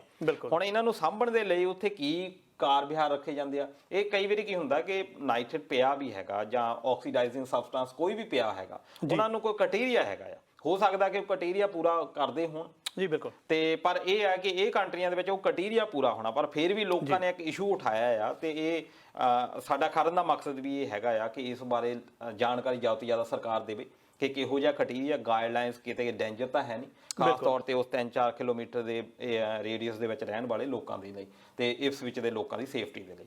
ਜੀ ਧੰਨਵਾਦ ਦਲਜੀਤ ਜੀ। ਇਸ ਤਰ੍ਹਾਂ ਦੀਆਂ ਜਿਹੜੀਆਂ ਕਹ ਲਓ ਕਿ ਜ਼ਰੂਰੀ ਖਬਰਾਂ ਨੇ ਉਹ ਸਾਡੇ ਸਰੋਤਿਆਂ ਤੱਕ ਜ਼ਰੂਰ ਪਹੁੰਚਣੀਆਂ ਚਾਹੀਦੀਆਂ, ਕਿਉਂਕਿ ਇਹਨਾਂ ਵੱਡੀਆਂ ਤਰਾਸਦੀਆਂ ਵਾਪਰਦੀਆਂ ਨੇ। ਸਰੋਤਿਆਂ ਦੇ ਸਨਮੁਖ ਸਾਡੀ ਕੋਸ਼ਿਸ਼ ਰਹੇਗੀ ਕਿ ਕੁਝ ਆਪਾਂ ਸੁਰਖੀਆਂ ਵੀ ਲੈ ਕੇ ਆਈਏ, ਕਿਉਂਕਿ ਬਹੁਤ ਜ਼ਿਆਦਾ ਕਹ ਲਓ ਕਿ ਗੰਭੀਰ ਸੁਰਖੀਆਂ ਚੱਲ ਰਹੀਆਂ ਨੇ ਅਖਬਾਰਾਂ ਦੇ ਵਿੱਚ। ਆਪਾਂ ਉਹਨਾਂ ਦੇ ਵਿੱਚੋਂ ਕੁਝ ਨਾ ਕੁਝ ਵਿਸ਼ਾ ਵੀ ਸਰੋਤਿਆਂ ਜ਼ਰੂਰ ਸਨਮੁਖ ਕਰਦੇ ਚੱਲਾਂਗੇ। ਸੋ ਸਾਡੇ ਮਸਲੇ ਸਾਡੇ ਹੱਲ, ਮਸਲੇ ਅਸੀਂ ਕੋਸ਼ਿਸ਼ ਕਰਦੇ ਹਾਂ ਕਿ ਗੱਲਬਾਤ ਦੇ ਵਿੱਚ ਚਰਚਾ ਕਰਕੇ ਮਸਲੇ ਸਾਹਮਣੇ ਰੱਖੀਏ। ਹੱਲ ਅੱਧੇ ਪੌਣੇ ਘੰਟੇ ਦੇ ਵਿੱਚ ਨਿਕਲਦੇ ਤਾਂ ਨਹੀਂ, ਲੇਕਿਨ ਕੁਝ ਟਿੱਪਣੀਆਂ ਜਾਂ ਕੁਝ ਵਿਚਾਰ ਦੇ ਨਾਲ ਅਸੀਂ ਸਾਂਝ ਪਾਉਣ ਦੀ ਕੋਸ਼ਿਸ਼ ਕਰਦੇ ਹਾਂ ਕਿ ਆਹ ਸੰਭਾਵੀ ਹੱਲ ਹੋ ਸਕਦੇ ਨੇ। ਤੇ ਉਹ ਦਲਜੀਤ ਜੀ ਕੋਸ਼ਿਸ਼ ਕਰ ਰਹੇ ਨੇ ਕਿ ਨਾਲ ਦੀ ਨਾਲ ਉਹਦੇ ਜਿਹੜੇ ਸੰਭਾਵੀ, ਜਿਹਨੂੰ ਆਪਾਂ ਅੰਗਰੇਜ਼ੀ 'ਚ ਆਊਟਕਮਸ ਕਹਿ ਦਿੰਦੇ ਆ, ਉਹਨਾਂ ਦੇ ਉੱਪਰ ਵੀ ਉਹ ਤੁਹਾਡੇ ਨਾਲ ਸਾਂਝ ਬਣਾ ਰਹੇ ਨੇ। ਅੱਜ ਤੁਸੀਂ ਫਿਰ ਐਤਵਾਰ ਨੂੰ ਜੁੜੇ ਹੋ ਜੀ ਸਾਡੇ ਨਾਲ। ਸਰੋਤਿਆਂ ਨੇ ਇੱਕ ਵਾਰ ਫਿਰ ਝਾਤ ਪਾ ਲਈ ਹੈ, ਜਿਨ੍ਹਾਂ ਨੇ ਉਹ ਮੈਂ ਰੇਡੀਓ ਤੇ ਕਹਿੰਦਾ ਨਾ ਵੀ ਹੁਣੇ ਘੁੱਗੀ ਨੱਪੀ ਇਸੇ ਕਰਕੇ ਵੀ ਬਾਰ-ਬਾਰ ਸਰੋਤੇ ਸ਼ਬਦ ਯੂਜ਼ ਕਰੀ ਜਾਂਦੇ ਜੀ। ਬਿਲਕੁਲ। ਪਰ ਹੁਣ ਤੁਸੀਂ ਅਪਗ੍ਰੇਡ ਹੋ ਗਏ ਆ। ਅੱਛਾ, ਅੱਜ ਮੈਨੂੰ ਫਿਰ ਯਾਦ ਭੁੱਲ ਗਿਆ ਸੀ ਮੈਂ ਟੀਵੀ ਤੇ ਬੈਠਾ ਹੋਇਆ। ਜੀ ਬਿਲਕੁਲ, ਦਿਲਸਾੜਾ ਸਾਹਿਬ ਰੇਡੀਓ ਤੇ ਜਾਣੇ ਪਹਿਚਾਣੇ ਹੈਗੇ ਆ।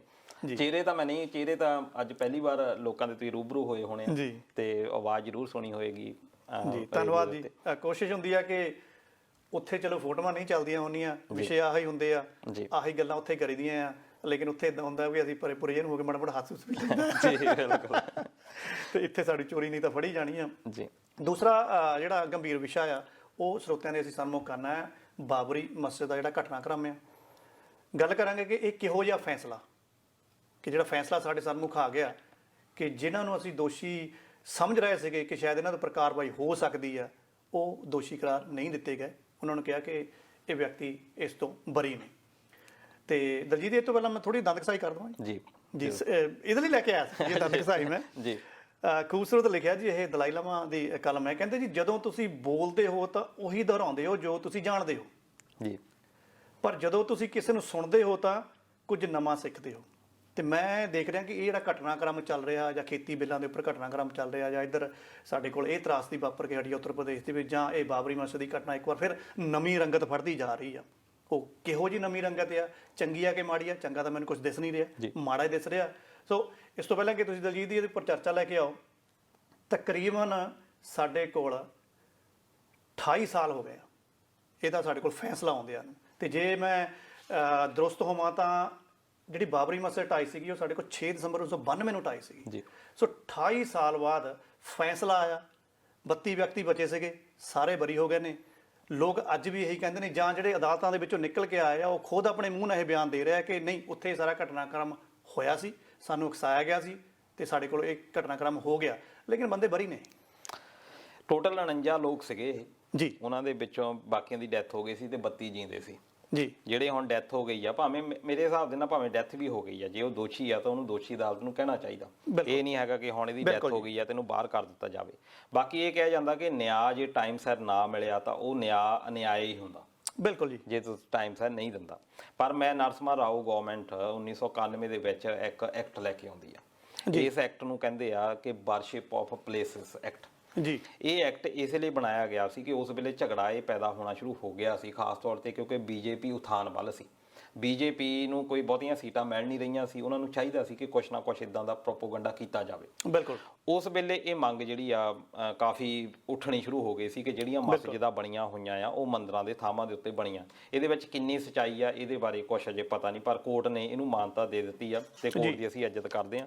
2019 ਦੇ ਵਿੱਚ ਇਹ ਫੈਸਲਾ ਹੋ ਗਿਆ ਕਿ ਮਸਜਿਦ ਜਿਹੜੀ ਸੀ ਉਹ ਮੰਦਿਰ ਦੀ ਜਗ੍ਹਾ ਦੇ ਉੱਤੇ ਬਣਾਈ ਗਈ ਸੀ। ਬਿਲਕੁਲ। ਹੁਣ ਇਹ 1991 ਵਾਲਾ ਜਿਹੜਾ act of places, worship of places ਕਹਿ ਦਿੰਦੇ ਆ, ਇਸ ਐਕਟ ਦੇ ਵਿੱਚ ਇਹ ਕਿਹਾ ਗਿਆ ਕਿ 15 ਅਗਸਤ 1947 ਨੂੰ ਸਾਡਾ ਦੇਸ਼ ਆਜ਼ਾਦ ਹੋਇਆ ਜੀ। ਆਜ਼ਾਦੀ ਦੇ ਵੇਲੇ ਜਿਹੜੇ ਥਾਂ ਦੇ ਉੱਤੇ ਮੰਦਿਰ ਸੀ ਉਹ ਮੰਦਿਰ ਹੀ ਰਹਿਣਾ, ਜਿੱਥੇ ਮਸਜਿਦ ਸੀ ਉਹ ਮਸਜਿਦ ਰਹਿਣੀ ਆ, ਜਿੱਥੇ ਗੁਰਦੁਆਰਾ ਸੀ ਉਹ ਗੁਰਦੁਆਰੇ ਰਹਿਣਾ। ਕਿਉਂਕਿ 1991 ਤੱਕ ਇਹ ਬਹੁਤ ਸਾਰੀਆਂ ਗੱਲਾਂ ਉੱਠਣੀਆਂ ਸ਼ੁਰੂ ਹੋ ਗਈਆਂ ਸੀ।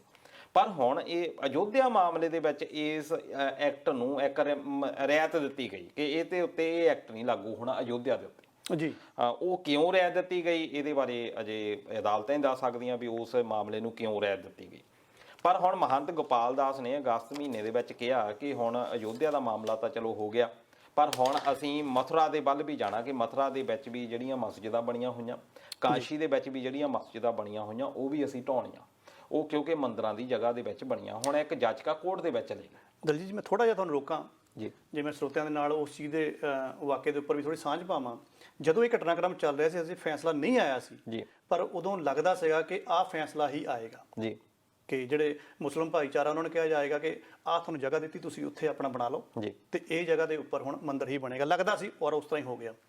ਲੇਕਿਨ ਜਦੋਂ ਇਹ ਫੈਸਲਾ ਹਜੇ ਆਉਣਾ ਸੀਗਾ ਤਾਂ ਉਦੋਂ ਵੀ ਇਹ ਕਨਸੂਆਂ ਆ ਰਹੀਆਂ ਸੀ ਮੀਡੀਆ ਦੇ ਵਿੱਚ, ਜਾਂ ਕੁਝ ਕਹਿ ਲਓ ਕਿ ਵੱਡੇ ਆਗੂ, ਆਪਾਂ ਨਾਮ ਨਹੀਂ ਲੈਂਦੇ, ਲੇਕਿਨ ਸਿਆਸੀ ਪਾਰਟੀਆਂ ਦੇ ਵੱਡੇ ਆਗੂ ਕਹਿ ਰਹੇ ਸੀਗੇ ਕਿ ਅਸੀਂ ਬਾਕੀ ਜਗ੍ਹਾ ਜਾ ਕੇ ਵੀ ਇਹੀ ਕੁਝ ਕਰਾਂਗੇ। ਜੀ ਬਿਲਕੁਲ।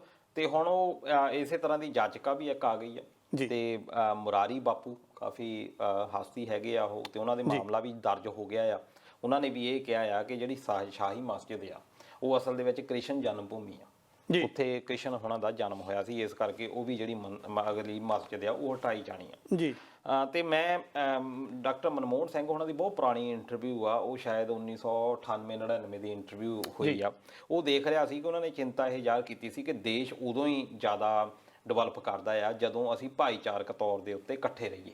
ਜੀ ਬਿਲਕੁਲ। ਸਾਡੇ ਅੰਦਰ ਡਿਵੀਜ਼ਨਸ ਇੰਨੀਆਂ ਜ਼ਿਆਦਾ ਵਧੀ ਜਾਂਦੀਆਂ ਆ, ਇੰਨੇ ਅਸੀਂ ਵੱਖਰੇ ਵੱਖਰੇ ਹੋਈ ਜਾਂਦੇ ਆ ਕਿ ਦੇਸ਼ ਨੂੰ ਅਸੀਂ ਅੱਗੇ ਲਿਜਾਣ ਦੀ ਬਜਾਏ ਬਹੁਤ ਪਿੱਛੇ ਵੱਲ ਨੂੰ ਧਕੇਲ ਰਹੇ ਆ, ਕਿਉਂਕਿ ਅਸੀਂ ਇੱਕ ਗਲੀ ਮੁਹੱਲੇ ਦੇ ਵਿੱਚ ਇਕੱਠੇ ਨਹੀਂ ਹੈਗੇ, ਅਸੀਂ ਇੱਕ ਦਿਲਾਂ ਦੇ ਵਿੱਚ ਨਫ਼ਰਤਾਂ ਪਾਲ ਕੇ ਬੈਠੇ ਆ। ਤੁਸੀਂ ਆ ਦਿੱਲੀ ਦੰਗਿਆਂ ਦੀ ਹੁਣੇ ਤਾਜ਼ਾ ਗੱਲ ਲਾ ਲਓ, ਅਜੇ 1984 ਦਾ ਕਤਲੇਆਮ ਤਾਂ ਭੁੱਲਿਆ ਨਹੀਂ ਸੀ, ਪਰ ਜਿਹੜਾ ਪਿਛਲੇ ਸਾਲ ਵਾਲਾ ਤੁਸੀਂ ਦੇਖ ਲਓ ਕਿ ਜਿਹੜਾ ਦੰਗੇ ਹੋਏ ਆ ਉਹਦੇ ਵਿੱਚ ਜਿਹੜੇ ਘਰਾਂ ਦੇ ਵਿੱਚ ਨਾਲ ਗੁਆਂਢੀ ਵੀ ਰਹਿੰਦੇ ਹੁੰਦੇ ਸੀ ਇੱਕ ਦੂਜੇ ਦੇ, ਇੱਕ ਪਲ ਦੇ ਵਿੱਚ ਦੁਸ਼ਮਣ ਬਣ ਗਏ। ਗੁਜਰਾਤ ਦੀ 2002 ਦੀ ਤੁਸੀਂ ਘਟਨਾ ਲਾ ਲਓ, ਉੱਥੇ ਲੋਕ ਸਾਡੇ ਇੱਥੇ ਵੀ ਦੋਸਤ ਮਿਲੇ ਆ ਜਿਹੜੇ ਕਿ ਉੱਥੇ ਗਵਾਹ ਸੀ ਉਸ ਵੇਲੇ, ਉਹ ਦੱਸਦੇ ਆ ਕਿ ਸਾਨੂੰ ਪਤਾ ਹੀ ਨਹੀਂ ਲੱਗਾ, ਇੰਨਾ ਜ਼ਿਆਦਾ ਬ੍ਰੇਨ ਵਾਸ਼ ਹੋ ਜਾਂਦਾ ਕਿ ਜਿਹੜੇ ਅਸੀਂ ਇਕੱਠੇ ਖੇਡਦੇ ਰਹੇ ਆ, ਅਸੀਂ ਇਕੱਠੇ ਸਾਰਾ ਕੁਝ, ਇਹ ਕਦੀ ਸੋਚਿਆ ਨਹੀਂ ਸੀ ਕਿ ਮੁਸਲਿਮ ਆ ਜਾਂ ਮੈਂ ਹਿੰਦੂ ਆ ਜਾਂ ਮੈਂ ਮੁਸਲਿਮ ਆ ਜਾਂ ਉਹ ਹਿੰਦੂ ਆ, ਇਹ ਕਦੀ ਸੋਚੀ ਨਹੀਂ ਸੀ ਗੱਲ, ਪਰ ਉਸ ਇੱਕ ਭਾਵਨਾ ਨੇ ਸਾਡਾ ਦਿਮਾਗ ਜਿਹੜਾ ਇਹ ਗੱਲਾਂ ਭੁਲਾਈ ਦਿੱਤੀਆਂ ਜੀ। ਇਸ ਕਰਕੇ ਇਹ ਜਿਹੜੇ ਜਦੋਂ ਤੱਕ ਅਸੀਂ ਇਹਨਾਂ ਗੱਲਾਂ ਤੋਂ ਨਿਜਾਤ ਨਹੀਂ ਪਾਉਂਦੇ, ਇਹੋ ਜਿਹੇ ਜਿਹੜੇ ਭਾਸ਼ਣ ਆ, ਹੁਣ ਦੇਖੋ ਇਹ ਇੱਕ ਭਾਸ਼ਣ ਤੇ ਤੋੜ ਦਿੱਤਾ, ਪਰ ਇਹਦੀ ਜਿਹੜੀ ਹਵਾ ਕਿੱਧਰ ਨੂੰ ਜਾਣੀ ਆ, ਇਹ ਤੋਂ ਬਾਅਦ ਕਿਹੋ ਜਿਹਾ ਸਾਡੇ ਸੋਸ਼ਲ ਜਿਹੜੇ ਪ੍ਰਭਾਵ ਕੀ ਪੈਣੇ ਆ, ਇਹ ਬੜੇ ਚਿੰਤਾਜਨਕ ਹੈਗੇ ਆ। ਸਾਨੂੰ ਇਸ ਗੱਲ ਦੇ ਉੱਤੇ ਬੜੀ ਘੋਖ ਰੱਖਣੀ ਪੈਣੀ, ਖਾਸ ਤੌਰ ਤੇ ਸਰਕਾਰਾਂ ਨੂੰ, ਕਿ ਇਹੋ ਜਿਹਾ ਬਿਆਨ ਨਾ ਦਿੱਤੇ ਜਾਣ। ਕੋਰਟ ਨੂੰ ਇਦਾਂ ਦੀਆਂ ਗੱਲਾਂ ਦਾ ਫੈਸਲਾ ਕਰਨ ਦਿਓ, ਜੇ ਤੁਹਾਨੂੰ ਲੱਗਦਾ ਕੋਰਟ ਦੇ ਵਿੱਚ ਜਾਓ, ਕੋਰਟ ਦਾ ਸਨਮਾਨਜਨਕ ਤੁਸੀਂ, ਨਾ ਕਿ ਲੋਕਾਂ ਨੂੰ ਭੜਕਾਉਣ ਦੀ ਕੋਸ਼ਿਸ਼ ਕਰੋ, ਖਾਸ ਤੌਰ ਤੇ ਧਰਮ ਦੇ ਮਾਮਲੇ ਦੇ ਵਿੱਚ, ਕਿਉਂਕਿ ਜਿਹੜੇ ਸਾਡੇ ਹੋਰ ਇਸ਼ੂ ਆ ਜੇ ਉਹ ਵੀ ਬਹੁਤ ਅੱਗੇ ਪਏ ਆ ਪੈਂਡਿੰਗ। ਸਾਡਾ ਬੇਰੁਜ਼ਗਾਰੀ ਦਾ ਮਸਲਾ ਆ ਕਿਸਾਨ ਬਿੱਲਾਂ ਦਾ ਕਿੰਨਾ ਜ਼ਿਆਦਾ ਉਲਝਿਆ ਹੋਇਆ ਕੰਮ ਆ। ਜਦੋਂ ਤੁਸੀਂ ਧਿਆਨ ਭੜਕਾਉਣਾ ਹੁੰਦਾ ਉਸ ਵੇਲੇ ਤੁਹਾਨੂੰ ਇਹੋ ਜਿਹੇ ਮੁੱਦੇ ਜਿਹੜੇ ਆ ਇੱਦਾਂ ਲੈ ਆਣੇ ਹੁੰਦੇ ਆ, ਪਰ ਉਹਦਾ ਜਿਹੜਾ ਲੋਕਾਂ ਦੀ ਲਾਈਫ ਦੇ ਉੱਤੇ ਇਫੈਕਟ ਜਿਹੜਾ ਆ ਉਹ ਬਹੁਤ ਬੁਰਾ ਪੈ ਜਾਂਦਾ। ਬਿਲਕੁਲ ਜੀ। ਜੇ ਮੈਂ ਥੋੜਾ ਜਿਹਾ ਹੋਰ ਇਹਦੇ ਵਿੱਚ ਕੁਝ ਪਾਉਣ ਦੀ ਕੋਸ਼ਿਸ਼ ਕਰਾਂ, ਦੇਖੋ ਜਿਹੜਾ ਬਾਬਰੀ ਮਸਜਿਦ ਨੂੰ ਢਾਉਣ ਦਾ ਇਹ ਮਸਲਾ 28 ਸਾਲ ਲੱਗ ਗਏ ਨੇ ਜੀ। 28 ਸਾਲ ਬਾਅਦ ਇਹਦਾ ਫੈਸਲਾ ਦਿੱਤਾ ਲਖਨਊ ਦੀ ਵਿਸ਼ੇਸ਼ ਸੀਬੀਆਈ ਅਦਾਲਤ ਨੇ ਜੀ। ਠੀਕ ਹੈ ਜੀ। ਉੱਥੇ ਕਿੰਨੇ ਕੁ ਉਹ ਬੁੱਧੀਜੀਵੀ ਹੋਣਗੇ, ਕਿਉਂਕਿ ਇੱਕ ਵਿਸ਼ੇਸ਼ ਅਦਾਲਤ ਹੈ ਕਿਸੇ ਖਾਸ ਖਿੱਤੇ ਦੀ ਜੀ, ਸੋ ਉਹਦੇ ਉੱਪਰ ਵੀ ਥੋੜੀ ਜਿਹੀ ਸ਼ੱਕ ਦੀ ਸੂਈ ਜਾਂਦੀ ਹੈ ਕਿ ਕਿਤੇ ਇੱਕ ਤਰਫਾ ਫੈਸਲਾ ਤਾਂ ਨਹੀਂ ਪਹਿਲਾਂ ਨਹੀਂ। ਦੇਖੋ ਅਦਾਲਤਾਂ ਨੇ ਤਾਂ ਗਵਾਹੀ ਦੇਖਣੀ ਇਹਦੇ ਮਾਮਲੇ ਵਿੱਚ, ਮੈਂ ਉਸੇ ਵਿਸ਼ੇ ਤੇ ਆਉਣ ਲੱਗਾ ਜੀ। ਅਦਾਲਤ ਕਹਿੰਦੀ ਹੈ ਕਿ ਸਾਡੇ ਕੋਲ ਪੁਖਤਾ ਸਬੂਤ ਨਹੀਂ ਹੈਗੇ, ਇਸ ਕਰਕੇ ਅਸੀਂ ਇਹਨਾਂ ਨੂੰ ਦੋਸ਼ੀ ਨਹੀਂ ਮੰਨ ਸਕਦੇ, ਸੋ ਇਹਨਾਂ ਜਿਹੜੇ ਜਿੰਨੇ ਵੀ ਇਹ 32 ਕੇ ਬੱਚੇ ਨੇ ਛੱਡ ਦਿਓ ਜੀ। ਠੀਕ ਹੈ ਜੀ। ਲੇਕਿਨ ਸਵਾਲ ਇਹ ਪੈਦਾ ਹੁੰਦਾ ਕਿ 28 ਸਾਲ ਦੇ ਵਿੱਚ ਵੀ ਪੁਖਤਾ ਸਬੂਤ ਨਹੀਂ ਇਕੱਠੇ ਹੋਏ ਤਾਂ ਫਿਰ ਹੁਣੇ ਕਦੋਂ ਆ? ਦੇਖੋ ਇਹਦੇ ਵਿੱਚ ਆਪਾਂ ਬਾਰ-ਬਾਰ ਇਹ ਗੱਲ ਕਰਦੇ ਹਾਂ ਕਿ ਅਦਾਲਤਾਂ ਜਿਹੜੀਆਂ ਆ ਮਜਬੂਰ ਹੁੰਦੀਆਂ, ਅਦਾਲਤਾਂ ਨੇ ਤੇ ਇਹ ਦੇਖਣਾ ਕਿ ਉਹਨਾਂ ਨੂੰ ਸਬੂਤ ਲਿਆ ਕੇ ਕੀ ਦਿੱਤੇ ਆ। ਸਬੂਤ ਇਕੱਠੇ ਕਰਨੇ ਆ ਪੁਲਿਸ ਨੇ ਜੀ, ਜਿਹੜਾ ਪ੍ਰਸ਼ਾਸਨ ਆ ਉਹਨੇ ਸਾਰਾ ਇਕੱਠਾ ਕਰਕੇ ਮਟੀਰੀਅਲ ਅਦਾਲਤ ਨੂੰ ਦੇਣਾ ਜੀ। ਬਿਲਕੁਲ। ਉਹਨੇ ਸਾਰੀਆਂ ਧਰਾਵਾਂ ਲਾਉਣੀਆਂ, ਉਹਨੇ ਉੱਥੇ ਮੌਕੇ ਜਾ ਕੇ ਦੇਖਣੇ, ਜੱਜ ਨੇ ਮੌਕਾ ਨਹੀਂ ਦੇਖਣਾ। ਜੱਜ ਨੇ ਤਾਂ ਜੋ ਉਹਨੂੰ ਪਰੋਸਿਆ ਜਾਊਗਾ ਜੱਜ ਨੇ ਡਿਸਾਈਡ ਕਰਨਾ। ਇੱਕ ਤੁਸੀਂ ਉਹ LLB ਜੌਲੀ LLB ਸ਼ਾਇਦ ਫਿਲਮ ਸੀ, ਉਹ ਤੁਸੀਂ ਦੇਖੀ ਹੋਣੀ ਆ, ਅਰਸ਼ਦ ਬਾਰਸੀ ਵਾਲੀ। ਉਹਦੇ ਵਿੱਚ ਜੱਜ ਇੱਕ ਸਪੀਚ ਦਿੰਦਾ ਵੀ ਸਾਨੂੰ ਪਹਿਲੇ ਦਿਨ ਹੀ ਪਤਾ ਹੁੰਦਾ, ਜਦੋਂ ਕਟਹਿਰੇ ਦੇ ਵਿੱਚ ਆ ਕੇ ਨਾ ਬੰਦਾ ਖੜਦਾ ਜੀ, ਸਾਨੂੰ ਉਦੋਂ ਹੀ ਪਤਾ ਲੱਗ ਜਾਂਦਾ ਵੀ ਬੰਦਾ ਦੋਸ਼ੀ ਆ ਕਿ ਨਹੀਂ। ਇਹੀ ਕੰਮ ਕਹਿੰਦਾ ਅਸੀਂ ਕਰਦੇ ਹਾਂ, ਪਰ ਅਸੀਂ ਮਜਬੂਰ ਇਹ ਹੁੰਦੇ ਆ ਵੀ ਸਾਨੂੰ ਜੋ ਦਲੀਲ ਬੋਲੇ ਚੱਲ ਰਹੀ ਆ ਜੀ, ਜਿਹੜਾ ਬੰਦਾ ਵਕੀਲ ਲੜਦੇ ਆ ਝਗੜਦੇ ਆ ਦੋਨੋਂ ਪ੍ਰੂਫ ਪੇਸ਼ ਕਰਦੇ ਆ, ਉਹਦਾ ਸਾਨੂੰ ਡਿਸੀਜਨ ਦੇਣਾ ਪੈਂਦਾ। ਮੈਂ ਆਪਣੇ ਲੈਵਲ ਦੇ ਉੱਤੇ ਕੁਝ ਵੀ ਨਹੀਂ ਕਰ ਸਕਦਾ, ਜੱਜ ਇਹ ਕਹਿ ਰਿਹਾ। ਬਿਲਕੁਲ ਇਸੇ ਤਰ੍ਹਾਂ ਦਾ ਹੈਗਾ। ਹੁਣ 350 ਗਵਾਹੀ ਹੋਈ ਹੈ ਜੀ। ਹੁਣ ਜਦੋਂ ਗਵਾਹੀਆਂ ਆਉਂਦੀਆਂ, ਜਦ ਕਿ ਜਿਹੜਾ ਬੰਦਾ ਦੋਸ਼ੀ ਕਰਾਰ ਦਿੱਤਾ ਜਾਂਦਾ ਉਹ ਅਦਾਲਤ ਦੇ ਬਾਹਰ ਜਾਂ ਉਹਨੂੰ ਬਰੀ ਕੀਤਾ ਜਾਂਦਾ, ਉਹ ਬਾਹਰ ਆ ਕੇ ਕਹਿੰਦਾ ਜੀ ਉਦੋਂ ਪਤਾ ਹੀ ਨਹੀਂ ਲੱਗਾ, ਉਦੋਂ ਤਾਂ ਮੇਰੇ ਵਿੱਚ ਹਨੂਮਾਨ ਭਗਵਾਨ ਇਹ ਵਰਤਾਰਾ ਦੇਖਣ ਨੂੰ ਮਿਲਿਆ ਜੀ, ਮੀਡੀਆ ਦੇ ਵਿੱਚ ਆ ਗਿਆ। ਤੇ ਪਰ ਫਿਰ ਇਹ ਆ ਵੀ ਜਾਂ ਤਾਂ ਹੁਣ ਅਦਾਲਤ ਫੇਰ ਦੁਬਾਰਾ ਤੋਂ ਉਹਦੇ ਬਾਰੇ ਅਪੀਲ ਕਰੇ ਕਿ ਆਹ ਬੰਦਾ ਤਾਂ ਬਾਹਰ ਆ ਗਿਆ ਆਹ ਗੱਲ ਕਹਿ ਰਿਹਾ। ਪਰ ਫਿਰ ਉਹਦਾ ਕੋਈ ਨਾ ਕੋਈ ਕਨਸੋਲ ਜਿਹੜਾ ਆ ਕੱਢ ਲਿਆ ਜਾਣਾ, ਕੋਈ ਨਾ ਕੋਈ ਉਹਦਾ ਵੀ ਢੰਗ ਤਰੀਕਾ ਲੱਭ ਲਿਆ ਜਾਣਾ। ਪਰ ਅਸਲ ਦੇ ਵਿੱਚ ਇਹ ਆ ਕਿ ਜਿਹੜੀਆਂ ਸਾਡੀਆਂ ਧਾਰਮਿਕ ਫੀਲਿੰਗਸ ਆ, ਦੇਖੋ ਸਾਨੂੰ ਅਧਿਕਾਰ ਦਿੱਤਾ ਗਿਆ, ਜਿਹੜੇ ਸਾਨੂੰ 5 ਅਧਿਕਾਰ ਦਿੱਤੇ ਆ ਸੰਵਿਧਾਨ ਨੇ, ਉਹਦੇ ਵਿੱਚ ਸਭ ਤੋਂ ਪ੍ਰਮੁੱਖਤਾ ਦਿੱਤੀ ਆ ਕਿ ਸਾਨੂੰ ਧਰਮ ਨਿਰਪੱਖਤਾ ਦਾ ਅਧਿਕਾਰ ਦਿੱਤਾ ਕਿ ਤੁਸੀਂ ਜਿਹੜਾ ਮਰਜ਼ੀ ਧਰਮ ਅਡਾਪਟ ਕਰੋ, ਜਿਹੜਾ ਮਰਜ਼ੀ ਧਰਮ ਜੇ ਤੁਹਾਡਾ ਦਿਲ ਕਰਦਾ ਚੇਂਜ ਕਰਨਾ ਚੇਂਜ ਕਰ ਲਓ, ਤੁਹਾਡੀ ਮਰਜ਼ੀ ਆ। ਜੇ ਤੁਸੀਂ ਨਹੀਂ ਵੀ ਰੱਬ ਨੂੰ ਮੰਨਦੇ ਤਾਂ ਵੀ ਤੁਸੀਂ ਇੰਡੀਆ ਦੇ ਵਿੱਚ ਬਿਲਕੁਲ ਵਧੀਆ, ਤੁਹਾਨੂੰ ਕਦੀ ਸੰਵਿਧਾਨ ਇਹ ਨਹੀਂ ਕਹੂੰਗਾ ਆਹੀ ਮੰਨ, ਇਹੀ ਤਾਂ ਸਾਨੂੰ ਅਧਿਕਾਰ ਦਿੱਤੇ ਗਏ ਸੀ।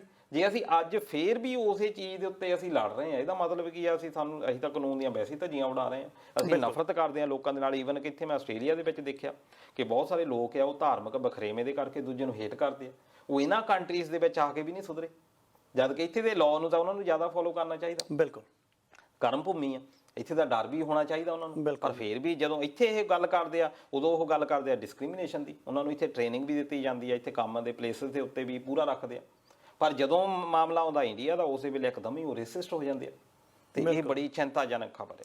ਗੰਭੀਰ ਵਰਤਾਰਾ ਜੀ, ਆਸ ਤਾਂ ਅਸੀਂ ਇਹੀ ਕਰਦੇ ਹਾਂ ਪੁਲਿਸ ਤੋਂ ਵੀ, ਪ੍ਰਸ਼ਾਸਨ ਤੋਂ ਵੀ, ਕਿ ਧਰਮ ਨਿਰਪੱਖਤਾ ਬਣੀ ਰਹੇ, ਇਮਾਨਦਾਰੀ ਬਣੀ ਰਹੇ ਅਦਾਲਤਾਂ ਦੇ ਵਿੱਚ, ਤਾਂ ਕਿ ਲੋਕਾਂ ਦਾ ਯਕੀਨ ਉਹਨਾਂ ਦੇ ਉੱਪਰ ਬਣਿਆ ਰਹੇ। ਲੇਕਿਨ ਇਹ ਵਰਤਾਰਾ ਸ਼ਾਇਦ ਉਹਨਾਂ ਸਹੀ ਜਾ ਨਹੀਂ ਰਿਹਾ ਜਿੰਨਾ ਲੋਕ ਆਸ ਕਰਦੇ ਸੀਗੇ ਜੀ। ਫਿਰ ਵੀ ਚਲੋ ਆਸ ਕਰਦੇ ਹਾਂ ਕਿ ਆਉਣ ਵਾਲਾ ਸਮਾਂ ਸਾਡੇ ਭਾਰਤ ਲਈ ਚੰਗਾ ਹੋਏਗਾ, ਚੰਗੇ ਫੈਸਲੇ ਆਉਣਗੇ ਤੇ ਲੋਕ ਮਿਲ ਜੁਲ ਕੇ ਇੱਕ ਸਾਂਝ ਦੇ ਰੂਪ ਦੇ ਵਿੱਚ ਰਹਿਣਗੇ। ਧੰਨਵਾਦ ਕਰਦੇ ਹਾਂ। ਪ੍ਰੋਗਰਾਮ ਚੱਲ ਰਿਹਾ ਸਾਡੇ ਮਸਲੇ ਸਾਡੇ ਹੱਲ, ਮਸਲੇ ਗੰਭੀਰ ਨੇ, ਇੱਕ ਇੱਕ ਕਰਕੇ ਰੱਖ ਰਹੇ ਹਾਂ, ਸੁਰਖੀਆਂ ਵੀ ਜ਼ਰੂਰ ਤੁਹਾਡੇ ਸਾਹਮਣੇ ਕਰਦੇ ਚੱਲਾਂਗੇ, ਤੇ ਸਾਡੀ ਕੋਸ਼ਿਸ਼ ਹੋਏਗੀ 2-4 ਮਿੰਟ ਦੇ ਵਿੱਚ ਕਿ ਸਾਡਾ ਜਿਹੜਾ ਪੰਜਾਬੀ ਭਾਈਚਾਰਾ ਆ ਜਦੋਂ ਸੋਸ਼ਲ ਮੀਡੀਆ ਦੇ ਉੱਪਰ ਅੱਜ ਕੱਲ੍ਹ ਵਿਚਰਦਾ ਆ, ਮੈਂ ਸਿਰਫ ਹੁਣ ਦੀ ਗੱਲ ਨਹੀਂ ਕਰਦਾ, ਪਿਛਲੇ 4-5 ਸਾਲ ਚੱਕ ਲਿਓ ਜਦੋਂ ਤੋਂ ਬੜਾ ਭਾਰੂ ਹੋਇਆ ਆ, ਉਹਦੇ ਵਿੱਚ ਆਪਾਂ ਕਈ ਵਾਰ ਨਾ ਭੇਡ ਚਾਲ ਦੇ ਵਿੱਚ ਵੀ ਬਹੁਤ ਫਸ ਜਾਂਦੇ ਹਾਂ।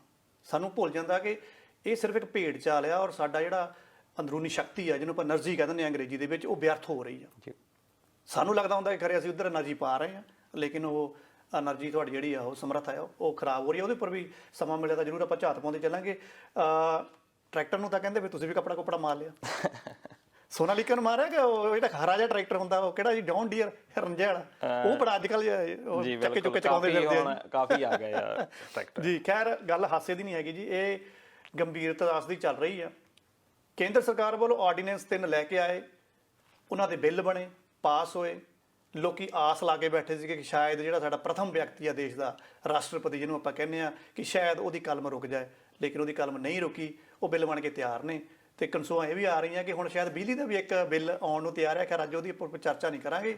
ਸੋ ਗੱਲ ਕਰਨ ਲੱਗੇ ਆਪਾਂ ਕਿਸਾਨ ਅੰਦੋਲਨ ਦੇ ਉੱਪਰ, ਜਿਹੜੀ ਸਿਆਸਤ ਹੁਣ ਚੱਲ ਰਹੀ ਆ, ਸਿਆਸਤ ਸ਼ਬਦ ਹੁਣ ਕਿਸਾਨ ਅੰਦੋਲਨ ਦੇ ਨਾਲ ਜੁੜ ਗਿਆ, ਪਾਰਟੀਆਂ ਸਰਗਰਮ ਹੋ ਗਈਆਂ, ਅਲੱਗ-ਅਲੱਗ ਰੰਗ ਵਾਲੇ ਝੰਡੇ ਹੁਣ ਹਰੇ ਦੇ ਨਾਲ ਚੱਲ ਰਹੇ ਆ, ਕਿਸਾਨਾਂ ਦੇ ਝੰਡੇ ਨਾਲ ਚੱਲ ਰਿਹਾ। ਤੇ ਦਲਜੀਤ ਜੀ, ਕਿਸਾਨ ਅੰਦੋਲਨ ਬਨਾਮ ਟਰੈਕਟਰ ਰੈਲੀਆਂ, ਕੀ ਕਹਿਣਾ ਚਾਹੋਗੇ? ਦੇਖੋ, ਇਹਨੂੰ ਵੀ ਕਹਿ ਸਕਦੇ ਆ ਕਿ ਹੁਣ ਅਸੀਂ ਥੋੜੇ ਜਿਹਾ ਮਾਡਰਨ ਹੋ ਗਏ ਆ, ਸਾਡਾ ਉਹ ਰੈਲੀਆਂ ਦਾ ਪੁਰਾਣਾ ਢੰਗ ਨਹੀਂ ਰਿਹਾ ਜੀ। ਬਿਲਕੁਲ। ਜੇ ਅਸੀਂ ਪਹਿਲੇ ਲੀਡਰ ਦੀ ਅਸੀਂ ਗੱਲ ਕਰੀਏ, ਮੈਨੂੰ ਯਾਦ ਆ ਕਿ ਬਾਬੂ ਕਾਂਚੀ ਰਾਮ ਦੁਆਬੇ ਦੇ ਵਿੱਚ ਸਾਈਕਲ ਰੈਲੀ ਕੱਢਦੇ ਹੁੰਦੇ ਸੀ। ਬਿਲਕੁਲ ਜੀ, ਬਿਲਕੁਲ। ਤੇ ਉਹ ਕਹਿੰਦੇ ਹੁੰਦੇ ਸੀ ਵੀ ਜੇ ਇੱਕ ਵਾਰੀ ਮੈਂ ਮੀਡੀਆ 'ਚ ਉਹਨਾਂ ਦੇਖਿਆ ਵੀ ਲੋਕੀ ਜਿਹੜੇ ਆ ਟਰੱਕਾਂ ਦੇ ਵਿੱਚ ਚਲੇ ਗਏ ਜੀ। ਬਿਲਕੁਲ। ਤੇ ਉਹਨਾਂ ਨੇ ਬਹੁਤ ਅਪਸ਼ਬਦ ਬੋਲੇ ਸੀ ਇਸ ਗੱਲ ਦੇ ਉੱਤੇ। ਬਿਲਕੁਲ। ਵੀ ਤੁਸੀਂ ਜ਼ਿਆਦਾ ਮਾਡਰਨ ਹੋ ਗਏ, ਵੀ ਬੰਦਾ ਅਸਲੀ ਮੇਰਾ ਉਹ ਆ ਜਿਹੜਾ ਸਾਈਕਲ ਦੇ ਉੱਤੇ ਆਇਆ।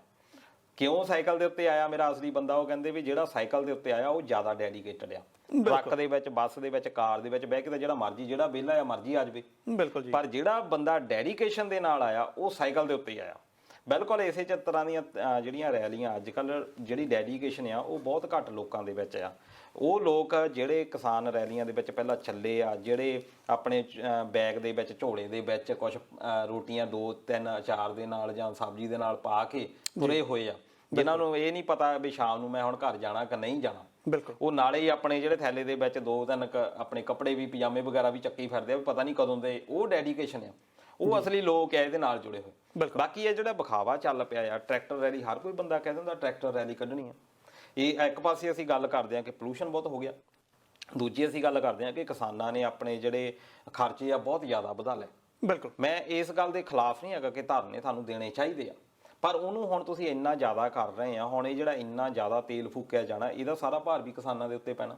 ਕਿਸਾਨੀ ਦੀ ਇੱਕ ਪਾਸੇ ਤਾਂ ਅਸੀਂ ਗੱਲ ਕਰਦੇ ਹਾਂ ਕਿ ਕਿਸਾਨੀ ਬਹੁਤ ਜ਼ਿਆਦਾ ਘਾਟੇ ਦੇ ਵਿੱਚ ਜਾ ਰਹੀ ਹੈ। ਬਿਲਕੁਲ।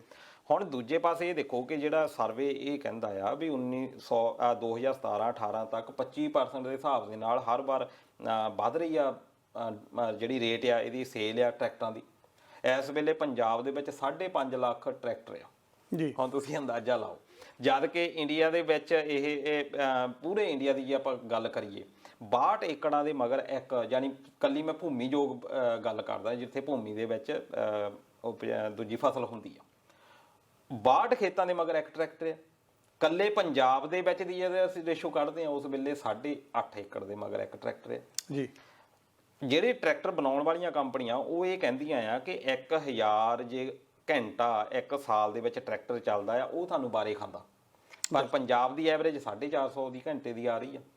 ਇਸ ਕਰਕੇ ਸਾਨੂੰ ਇਹ ਦੇਖਣਾ, ਹੁਣ ਉਹ ਜਿਹੜੇ ਟਰੈਕਟਰ ਆ ਉਹ ਵਿਹਲੇ ਖੜੇ ਆ। ਹੁਣ ਹੁਣ ਇਹ ਕਿਹਾ ਜਾਂਦਾ ਮੋਗਾ ਤੇ ਰੈਲੀਆਂ ਹੋਣ ਜਾ ਰਹੀਆਂ, ਅੱਜ ਰਾਹੁਲ ਗਾਂਧੀ ਹੁਣੀ ਪਹੁੰਚੇ ਆ ਮੋਗੇ ਦੇ ਵਿੱਚ, ਰੈਲੀ ਚੱਲ ਰਹੀ ਆ। 3000 ਟਰੈਕਟਰ ਇਹ ਕੱਲ ਕਹਿ ਰਹੇ ਸੀ ਕਿ 3000 ਟਰੈਕਟਰ ਮੋਗੇ ਇਕੱਠਾ ਹੋਣਾ ਜੀ। ਹੁਣ 2000 ਉਹਦੇ ਵਿੱਚ ਐਡ ਹੋਣਾ ਆ ਜਦੋਂ ਇਹਨੇ ਲੁਧਿਆਣੇ ਪਹੁੰਚਣਾ, ਯਾਨੀ 5000 ਟਰੈਕਟਰ ਜਿਹੜਾ ਆ ਇਕੱਠੇ ਹੋਣਾ। ਉਹਦੇ ਨਾਲ ਲੋਕਾਂ ਦਾ ਜੀਵਨ ਕਿੰਨਾ ਪ੍ਰਭਾਵਿਤ ਹੋਣਾ, ਫਿਰ ਉਹਦੇ ਵਿੱਚੋਂ ਕੱਢਣਾ ਪਾਉਣਾ ਕੀ ਹੈ, ਕੀ ਤੁਸੀਂ ਰਾਜਨੀਤੀ ਦੀਆਂ ਗੱਲਾਂ ਕਰਨੀਆਂ ਜਾਂ ਜਿਹੜਾ ਕਿਸਾਨ ਅੰਦੋਲਨ ਚੱਲ ਰਿਹਾ ਉਹਨੂੰ ਹੀ ਇੱਕ ਢਾਹ ਲਾਉਣੀ ਹੈ। ਤੇ ਦਲਜੀਤ ਜੀ ਇੱਥੇ ਮੈਂ ਰੋਕਣਾ ਤੁਹਾਨੂੰ ਚਾਹਾਂਗਾ, ਮਾਫੀ ਚਾਹਣਾ।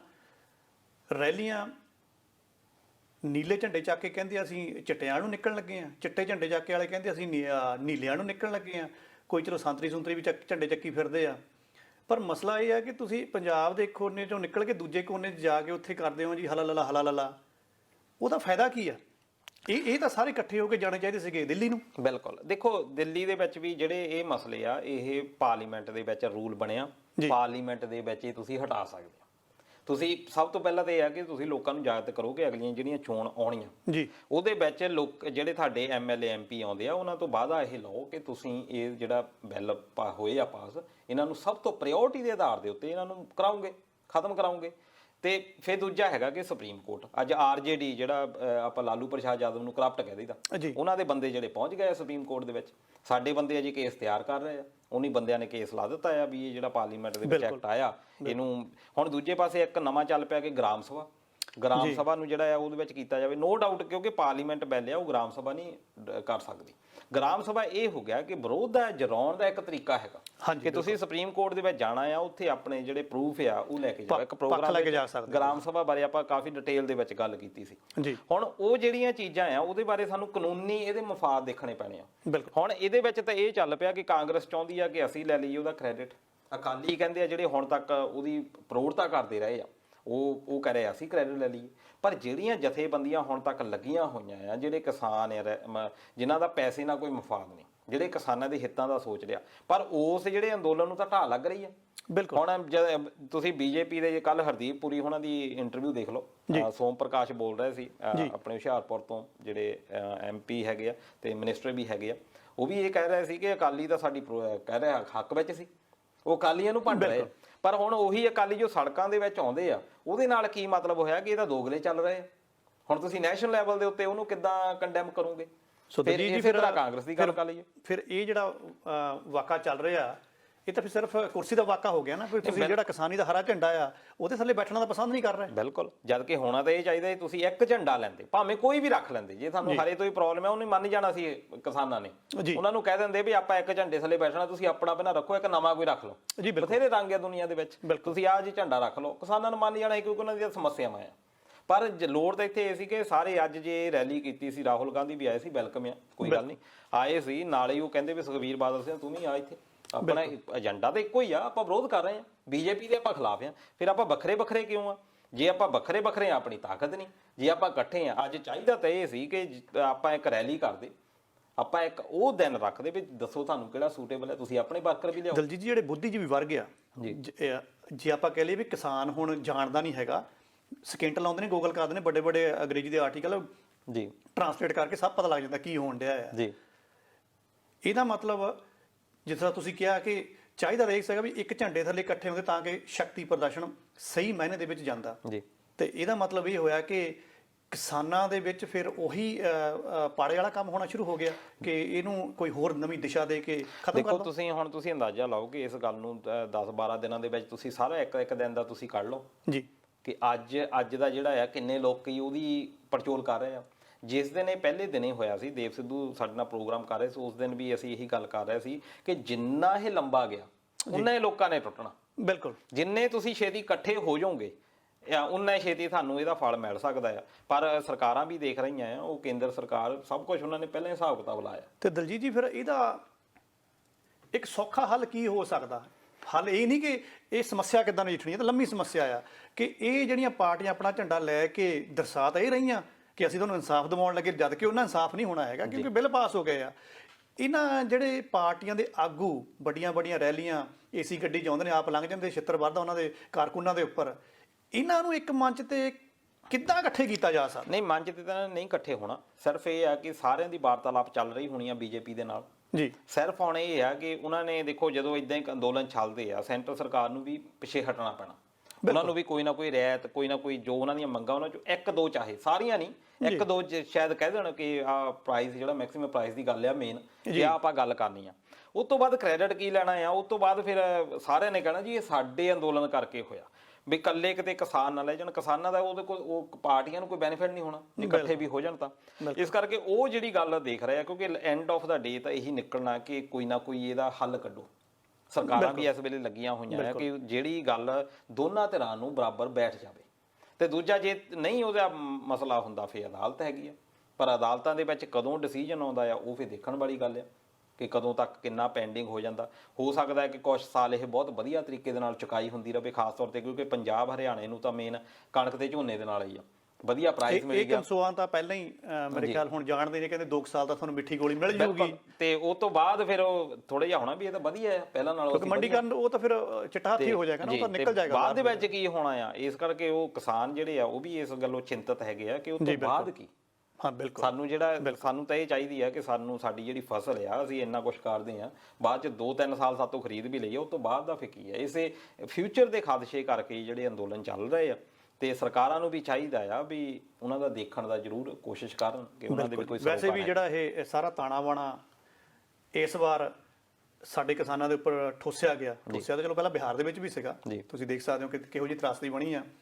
ਇਹ ਉਹ ਸਾਰਾ ਫੇਲ ਮਾਡਲ ਆ ਯੂਰਪ ਦਾ ਜਾਂ ਅਮਰੀਕਾ ਦਾ ਜਾਂ ਕੈਨੇਡਾ ਦਾ। ਫਰਕ ਸਿਰਫ ਇਹ ਹੈ ਕਿ ਜਿਹੜੇ ਇਹ ਕੰਟਰੀ ਨੇ ਇਹਨਾਂ ਨੂੰ ਸਬਸਿਡੀਆਂ ਦੇ ਰੂਪ ਦੇ ਵਿੱਚ ਗਵਰਨਮੈਂਟ ਕਿਸਾਨਾਂ ਨੂੰ ਸੰਭਾਲ ਕੇ ਰੱਖ ਲੈਂਦੀ ਆ। ਸਾਡੇ ਕਿਸਾਨ ਦੀ ਤਾਂ ਕੋਈ ਇੰਸ਼ੋਰੈਂਸ ਨਹੀਂ ਹੈਗੀ, ਹੁਣ ਤਾਂ ਇਹ ਨਹੀਂ ਪਤਾ ਹੁੰਦਾ ਕਿ ਅੱਜ ਮੀਂਹ ਪੈ ਗਿਆ ਤੇ ਕੱਲ ਨੂੰ ਫਸਲ ਦਾ ਕੀ ਬਣਨਾ ਆ। ਸੋ ਕਾਫੀ ਗੰਭੀਰ ਸਥਿਤੀ ਆ, ਪਰ ਬੁੱਧੀਜੀਵੀ ਵਿੱਚ ਹਨ। ਆਸ ਤਾਂ ਇਹ ਕਰਦੇ ਆ ਕਿ ਇਹ ਵਾਲੀ ਜਿਹੜੀ ਤਰਾਸਦੀ ਆ ਇਹਨੂੰ ਛੇਤੀ ਨਕੇਲ ਪਵੇ। ਸੋ ਕਿਸਾਨ ਜਥੇਬੰਦੀਆਂ ਨੂੰ ਇਸ ਅੰਦੋਲਨ ਨੂੰ ਦੇਸ਼ ਦੀ ਸਿਆਸਤ ਨੂੰ ਲੋਕ ਪੱਖੀ ਮੋੜਾ ਦੇਣ ਵਾਲਾ ਬਣਾਉਣਾ ਚਾਹੀਦਾ। ਇਹ ਤਾਂ ਗੱਲ ਪੱਕੀ ਬਣ ਗਈ ਆ। ਫਿਰਕਾ ਪ੍ਰਸਤੀ, ਸੰਵਿਧਾਨਕ ਸੰਸਥਾਵਾਂ ਦਾ ਘਾਣ, ਸੰਤੀ ਕਾਮਿਆਂ ਦੇ ਹੱਕਾਂ ਨੂੰ ਸੀਮਤ ਕਰਨ ਅਤੇ ਜਮਹੂਰੀ ਹੱਕਾਂ ਨੂੰ ਲਿਤਾੜਨ ਵਾਲੀ ਸਿਆਸਤ ਨੂੰ ਹਾਰ ਦੇਣ ਲਈ ਜ਼ਰੂਰੀ ਹੈ ਕਿ ਅੰਦੋਲਨ ਅਤੇ ਸਿਆਸਤ ਵਿੱਚ ਅਜਿਹਾ ਰਾਬਤਾ ਹੋਵੇ ਕਿ ਦੇਸ਼ ਦੀ ਰਾਜਸੀ ਨਿਹਾਲ ਨੂੰ ਇੱਕ ਨਵੀਂ ਦਿਸ਼ਾ ਮਿਲ ਜਾਵੇ। ਪਰ ਆਸ ਅਜੇ ਮੈਨੂੰ ਮੱਧਮ ਲੱਗਦੀ ਹੈ, ਪਰ ਲੁਕਾਈ ਦੀ ਭਲਾਈ ਦੇ ਲਈ ਤਾਂ ਇਹੀ ਜ਼ਰੂਰੀ ਹੈ ਕਿ ਇਸ ਤਰ੍ਹਾਂ ਦਾ ਵਰਤਾਰਾ ਜ਼ਰੂਰ ਹੋਣਾ ਚਾਹੀਦਾ। ਦਲਜੀਤ ਜੀ, ਸਮਾਂ ਦੇਖੋ ਕਿੰਨਾ ਕੁ ਰਹਿ ਗਿਆ।